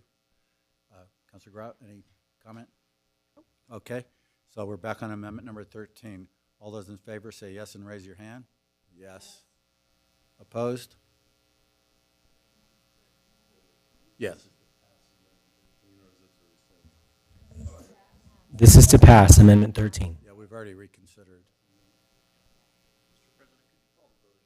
All those in favor of amendment 13 say yes and raise your hand. Yes. Opposed? And that passes on a 6-3 vote. We're back on the bill. Councilor Bassan? Mr. President, I really, really, really urge your support. All right, we're back on the bill. All those in favor say yes and raise your hand. Yes. Opposed? And that passes on a 7-2 vote. So we are now back on our objectives bill, R25. Councilor Bassan. Mr. President, establishing one-year objectives for the city of Albuquerque in fiscal year 2023 to meet 5-year goals, I would move a do pass. There's a motion and a second from Councilor Fiebelkorn for R25. And we have some amendments or an amendment. Councilor Pena. Thank you, Mr. President. I guess this would be considered floor amendment number 1. And this is on page 11, line 31, insert objective 11 as follows. Objective 11, develop a workable budgeting strategy to better limit the expenditures of money appropriated for the hiring of city staff for filling of actual vacancies within departments. Identify and apply best practices that limit the use of vacancy savings to shore up other predicted shortfalls within the departments without reappropriation. Identify acceptable thresholds for vacancies within the departments beyond which vacancy savings are required to revert back if positions can be filled. And this amendment proposes an objective that will offer added accountability to the use of vacancy savings by each city department. There's a motion and a second for the amendment from Councilor Bassan. Discussion. Mr. Moya, we do have people signed up to speak. Yeah, sorry about that, Mr. President. We do have one person signed up to speak, Peggy Neff.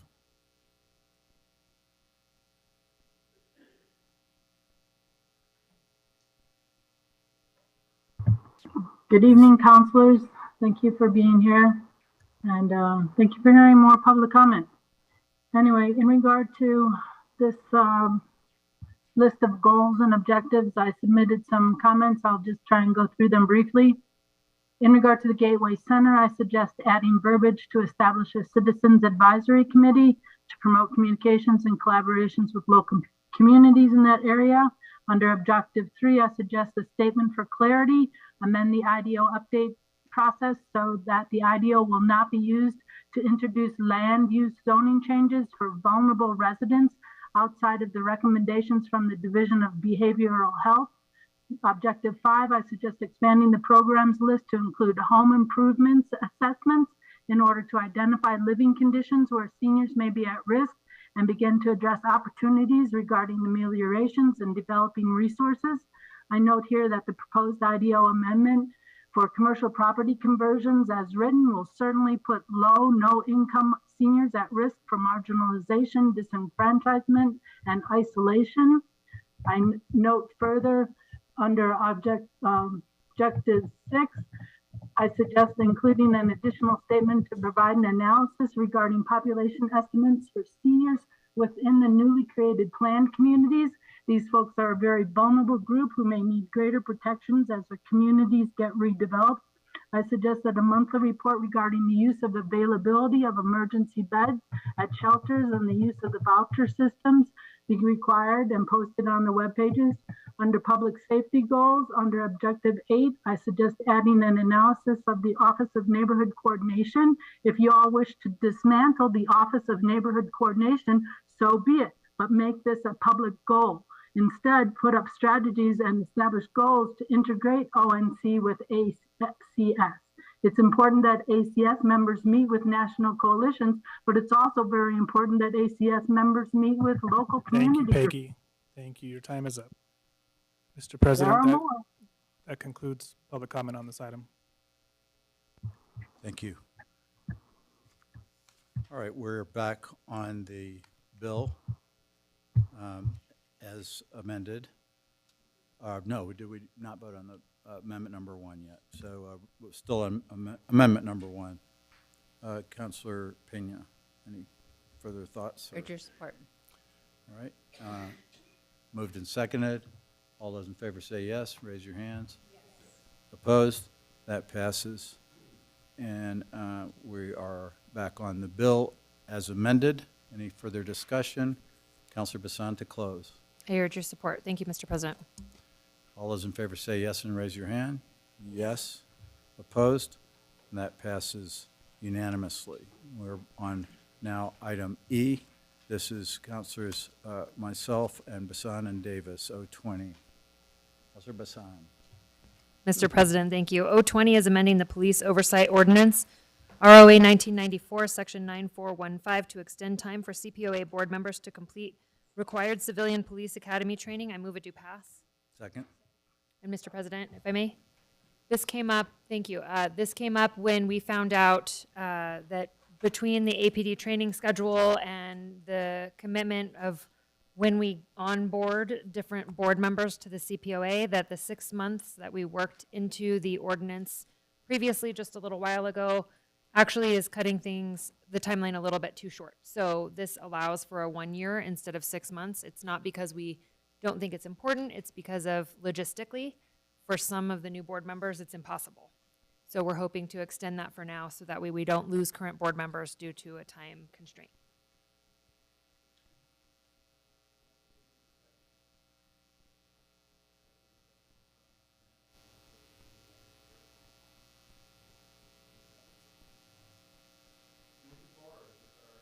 Civilian police oversight is so important. So councilors, if there's no other comments, we'll move to a vote. All those in favor say yes and raise your hand. Yes. Opposed? That passes unanimously. Move to item F. This is myself and Councilor Bassan, ratifying the levy of a business improvement benefit fee upon lodging businesses within the Albuquerque Tourism Marketing District. I'll move it do pass. And we do have Executive Director Tanya Armenta here. If she'd like to come down just quickly, I'll try to summarize on your way down, Tanya, since we're trying to move along. But we've voted on several steps of this process so far, councilors, to create this self-imposed tax on tourism marketing, or to help fund tourism marketing for our destination. Ms. Armenta. Thank you, Mr. President and members of the council. Yes, I know you've had a long evening, so I'm going to be brief. Just really appreciated the previous support. We've been before you a couple of times for the Albuquerque Tourism Marketing District. Quick reminder, 193 destinations are using this as a tool to move forward their destinations for marketing. Of course, I want to remind you that the marketing that not only will benefit the lodging partners that have supported this, but also our overall community for economic development efforts. This is utilizing the Business Improvement District language at the state level, utilizing that as the enabling legislation. Did go through a petition process that was required, utilizing that for the majority of the hotels to be in support of moving this forward to council. Met that requirement. I have with me 2 members of the planning group that you approved, and I would like for them to introduce themselves, just if you have any questions for them as well. Thank you. Good evening, President, council members. My name is Damon Kompanowski. I'm the general manager at the Sheraton Uptown and sit on the board of Visit Albuquerque and the president of the Gala Hotel Association. Hello, President, Council. My name is Prakash Sundaram. I'm President and CEO of Total Management Systems. We own and operate 10 hotels around New Mexico. We have 5 here in the city of Albuquerque with our 6th hotel under construction, and happy to stand for any questions if you like. Sounds like you had a good team putting together this effort, and appreciate your leadership on that, gentlemen. Absolutely. Thank you. And any questions, Councilor Sanchez? Thank you, Mr. President. Mr. Armenta, you know what my question is going to be. It's going to be the same one that I brought up all the time. I just wanted to make sure that we take care of our locals, and if somebody, I'm not sure how you have it set up, but I just want to make sure that there is something in place to make sure that we take care of our locals that actually want to do a staycation here in Albuquerque, and they're not hit with this as well. So what can you tell me about that, please? Mr. President, Councilor Sanchez, definitely your earlier question when we were before you did bring up a really healthy conversation in regards to the commitment from the tourism, from the industry, to just ensure that we have really strong annual programs that are built on staycations, built for locals, and so that those cost savings will actually far outweigh what they would have received from a tax exemption. That's just the preference from the hotel industry, is to go that direction and really save you on the overall rate, put a good promotion together. And of course, I just want to, from our standpoint, the overall industry, just very supportive. The best way to ensure that our locals are our best ambassadors is for them to get out and experience the city the way we see it. Thank you. How are you actually setting it up, or do you have plans right now as to how you are going to benefit the locals? Mr. President, Councilor Sanchez, there will be an annual marketing program. So this what you have approved previously through the ordinance, it's a 5-year service plan initially. You have the chance later to decide if you want to continue this program through the Tourism Marketing District. So each year we'll have a marketing plan. We will come, there's also a requirement that we come before council every year to share the annual report and marketing plan with you. And in that marketing plan, there will be a robust offering for locals with so staycations, and the website will contain all of that information. We'll make sure that there's seasonal offerings and also thematic offerings for locals. Alrighty, thank you so much. All right, councilors, any other discussion? Well, I'll urge your support. All those in favor say yes and raise your hand. Yes. Opposed? And that passes unanimously. Thank you very much. Appreciate your support. All right, we'll move next to item H, and this is Councilor Feeblecorn, myself, R230. Councilor Feeblecorn. Thank you, Mr. President. I move R230, which is designated the Menaul Metropolitan Redevelopment Area, making certain findings and conclusions pursuant to the Metropolitan Redevelopment Code, and authorizing and directing the city to prepare a Metropolitan Redevelopment Plan for the Menaul MRA. Second that. And there's a motion, a second. We do have an amendment in the iPads. Do you have that handy, Councilor?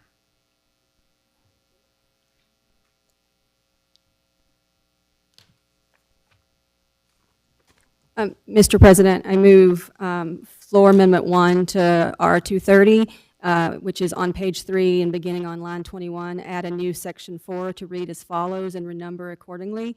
It's in section 4, incorporation. This shall be incorporated into chapter 1, land use, article 12, metropolitan redevelopment areas and plans of the Albuquerque Code of Resolutions. This was not included in the original, but we now see that the other MRAs are doing that language, so we wanted to add that into here as well for consistency. All right. Thank you. A second from Councilor Bassan and Councilor Brooke. Scale look, you know, it's only one more agenda item left. You give me a break.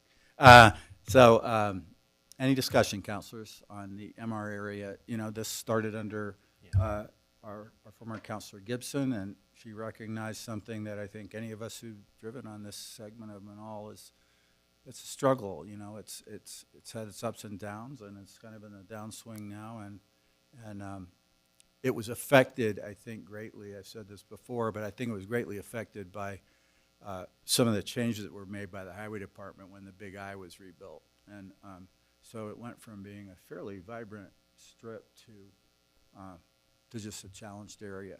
So still a lot of good potential there, and it's still really in the center of the city, maybe a little bit less easy to get off of the freeway to get to, but otherwise a place with great potential and that still has important services being delivered. But that's just kind of my pitch on it. But I'll let Councilor Feeblecorn wrap it up. Mr. President, I was just going to say, I think we need to vote on the amendment first, so I would just urge your support. You know, I think everybody agrees that this stretch of land in Albuquerque needs some help, and so I would urge your support for the amendment, and then I'll close the bill. So there's a motion and a second for amendment number 1. All those in favor say yes. Raise your hands. Yes. And that opposed, and that passes unanimously, and we're back on the bill. Council Feeblecorn. Urge your support. All those in favor of R230 as amended, say yes and raise your hand. Yes. Opposed? And that passes unanimously. Thank you, Councilor Feeblecorn. Councilor Pena, R32. Thank you, Mr. President. R32 is creating the City of Albuquerque Algae Abatement Fund 201 to account for opioid settlement proceeds and related expenditures. I move it to pass. There's a second from Councilor Grout. Thank you. And any discussion, councilors? Councilor Pena or Councilor Sanchez, and then Councilor Davis. I just wanted to make it, thank you, President. Just wanted to make it clear that I hope these funds are being used for treating and preventing opioid abuse and not to be in the process of filling unrelated positions. I think it's really important that we get the treatment for the individuals that actually need it. Councilor Davis. Very briefly, Mr. President, if the sponsor happens to remember or if the city legal happens to know, the sponsor and I worked on legislation to get this started, and I appreciate her getting this started years ago. I wonder if we recall how much we spent on legal fees for our participation in this, or was this one of the firms that collects for the settlement, if anybody remembers? Madam Sponsor and legal, if they remember, it just hits me, this isn't a lot of money spread out over 18 years. Seems a drop in the bucket compared to the impact these have had on our community and statewide. I'm quite frankly a little disappointed in the final settlement that New Mexico's cut. I'm grateful to the sponsor for making sure and keeping this moving forward, but it seems like a lot of work for a relatively small amount of money over 18 years. And I wonder if anybody just happens to know how much we participated after that initial legislation. Mr. President, I have a number in my head, but I would prefer to ask City Legal for the exact number. On the fly, Ms. Keefe, because you weren't here. Exactly. Mr. President, Councilor Davis, because I was not here, I don't know the exact amount. It is an amount taken out of the final settlement.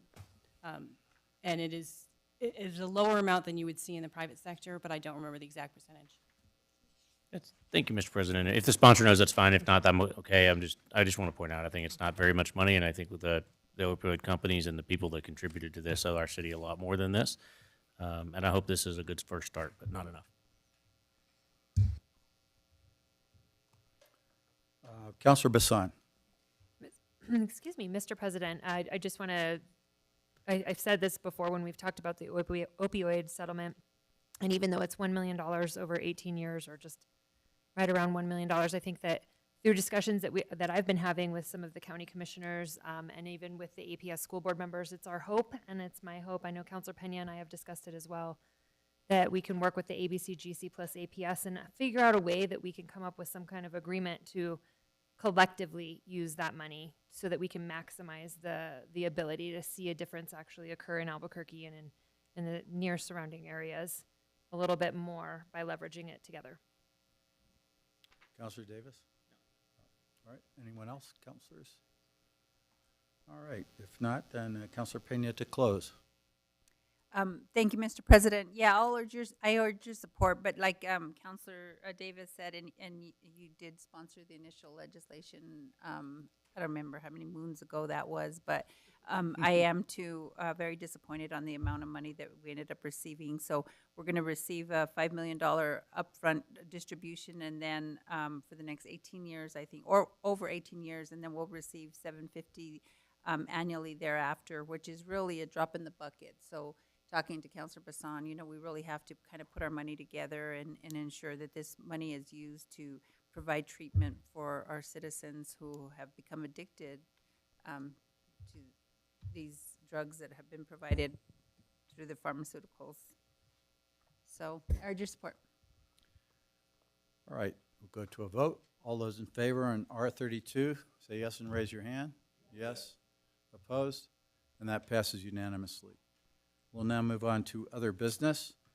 EC 79, the mayor's veto of O2215, repealing the Neighborhood Association Recognition Ordinance, Section 14.8-2, and replacing it with a revised Neighborhood Association Recognition Ordinance and prescribing responsibilities and services offered by the Office of Neighborhood Coordination and making revisions to the Integrated Development Ordinance related to Neighborhood Association notice. If a counselor wishes to override it, attempt to override the mayor's veto, they will make a motion to override. If no motion is made, or if a second is not received, the mayor's veto stands. Also, if a motion is made, a second is received, but 6 votes are not obtained in favor of the override, the mayor's veto stands. Is there a motion to override? Is there a second? I'll second from Councilor Feeblecorn. So we have a motion and a second to override. As sponsor of the bill, the original bill, I'm not going to belabor all the arguments that we made last time, and that we've discussed this thing for so long and worked on it for so long. I think a big part of the mayor's veto was just the fact that we had a technical glitch that night. That was about roughly half of his veto message, and so that was unfortunate, and that was just kind of the way it is. We've struggled for everyone watching. We've struggled with getting back into these chambers, and as president, I've wanted to get back in these chambers and wanted to also expand what we do here via Zoom, because after 2 years we saw the benefits of Zoom in a certain way, but I personally feel like we do a lot better here when we're solving problems up here eye to eye with each other, and we also enjoy having people come speak here publicly in the chambers. But that Zoom element really it allows many more people to participate. So we did things like that, and going back to the 5 o'clock hour, which I know not everyone loves, but it does, it's with the intent of more and more participation. So that's what we were trying to do on the night of the override, or on the night of the vote. But I think the votes probably would have shaken out just about the same regardless. So, but that was the reason for the mayor's veto. So, along with a number of other points that I won't go into discussing them, because they're basically reiterations of some of the complaints that have been made over the years, having to do with we haven't had enough public comment. Well, I would just say that 2.5 years of a wide open door by the city council and previous city councils is enough to discuss something and not discuss it forever.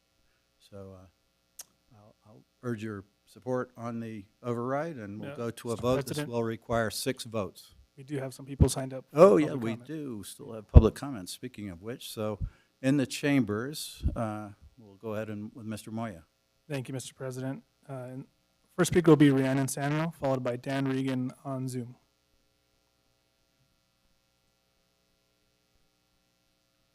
Ms. Samuel?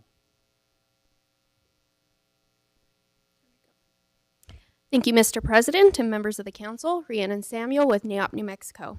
I encourage the council to override the mayor's veto on this ordinance. This revision came after more than 2 years of a lengthy process, during which it was made clear to the community, many neighborhood association members, and the council that Narrow was in real need of revision. In fact, the mayor recognized this when in his veto of your revision to the ordinance. This revision is a positive change for the residents of the city, and I'll tell you why. It legitimizes neighborhoods' authority, boundaries, and geographical areas of influence. It will help promote the longevity and the continuity of established neighborhood associations in the city. It will help facilitate effective communication at all levels, internally within the neighborhood, and with the private sector businesses and with the development industry. Again, as mentioned in my previous comments during general comment, kicking this issue down the road by sustaining the veto is avoiding this body's responsibility to create sound legislative structure to empower neighborhood associations to meaningfully engage with the city and the community at large. Thank you. Thank you. Our next speaker is Dan Regan on Zoom, followed by Peggy Neff.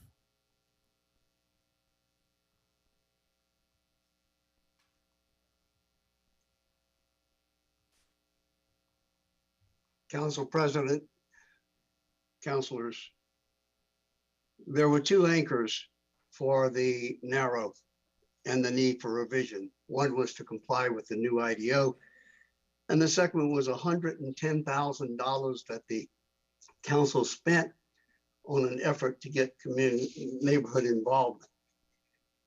There are substantial issues of contract management of the network that was done and not done, so that according to the ONC and others, the SISG did not keep any of the raw data from their survey work, which means that there was no way to even show that the revised narrow was or is connected to the findings of the network. There is also the reality that 62% of all the neighborhood associations at the time of the NEP survey work did not participate for one reason or another in that survey process. Over 3 years, there were numerous requests from the very groups governed by the narrow, both neighborhood associations and coalitions, to be able to participate in the writing and the editing of the new narrow. All of these were met with total silence by the sponsor. I do not call that an open door for communication. My reading of the mayor's letter is not that it was because of a technical glitch. It was because neighborhoods all throughout the city, coalitions throughout the city, said they had not been able to participate in the creation of this. Based on all the above, I respectfully request that you vote against the override of the mayor's veto and start again, hopefully, to actually talk to the people of this city. Thank you. Peggy Neff.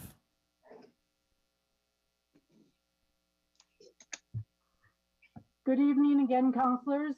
There are greater concerns here than technical issues on the Zoom side of the meeting on the night of the vote.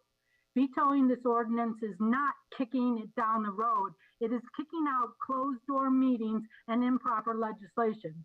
The referenced neighborhood engagement process, the NEP survey, original documents are not available for public review or administrative oversight. And more importantly, the conclusions drawn from the NEP reports do not align with the reports. After consulting my colleagues, continued use of the NEP, as in this ordinance, may be construed as fraud to the public. I would like to echo the concerns noted earlier and just now by my community members, those not aligned with NAOP, to ask you to sustain the mayor's veto of the recent draft of the narrow.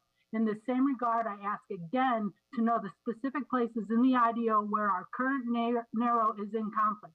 I've been asking for this for years, through community meetings, through emails to my counselors, through IPRA requests, and through complaints to the New Mexico Attorney General. If this information isn't provided to the public, how dare you go forward with an ordinance that uses the ordinance process to a draft law that addresses this issue? How bad? Very, very bad.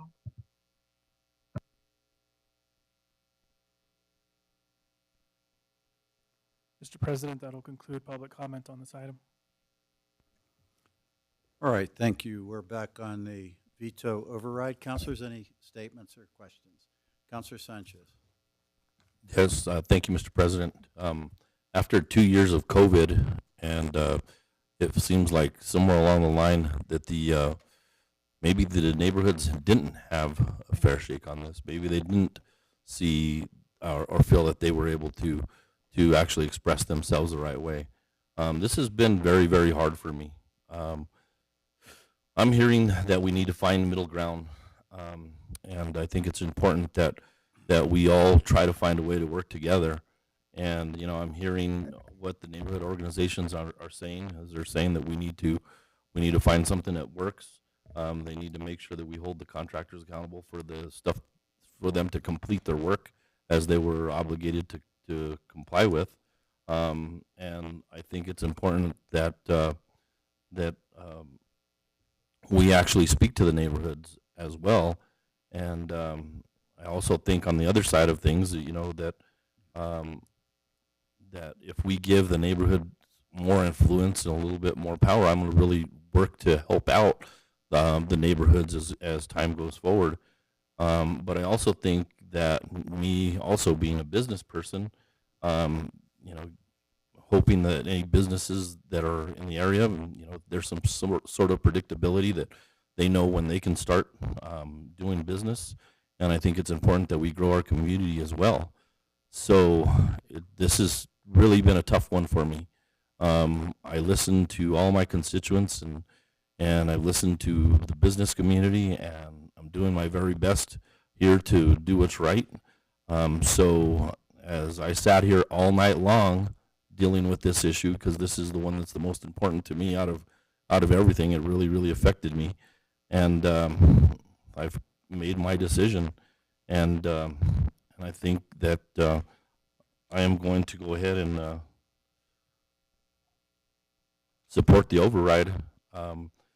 And the reason why is I think that when this bill originally passed through, the neighborhood organizations were willing to work with the Office of Neighborhood Coordination and also get the training. I asked for training, and if there's any amendments that are going to pop up in reference to this, I urge that the community comes up to me and asks me to work through these amendments so we can get these amendments right back here so we can make sure that we all find the middle ground and make sure that we work together. So with that, that's my statement. Thank you. Thank you, Counselor. Any other statements? Counselors? All right, I do want to acknowledge the council staff who's worked so hard on this, our ONC staff and our planning staff. There are a lot of holes in the present bill the way it is, so if we don't override, I guess we'll be back to square one again. But there's a motion and a second for the override, so we'll require 6 votes. All those in favor say yes and raise your hand. Yes. Opposed? No. And that passes on a 6-3 vote. Thank you. And seeing no other business tonight, the city council meeting is adjourned.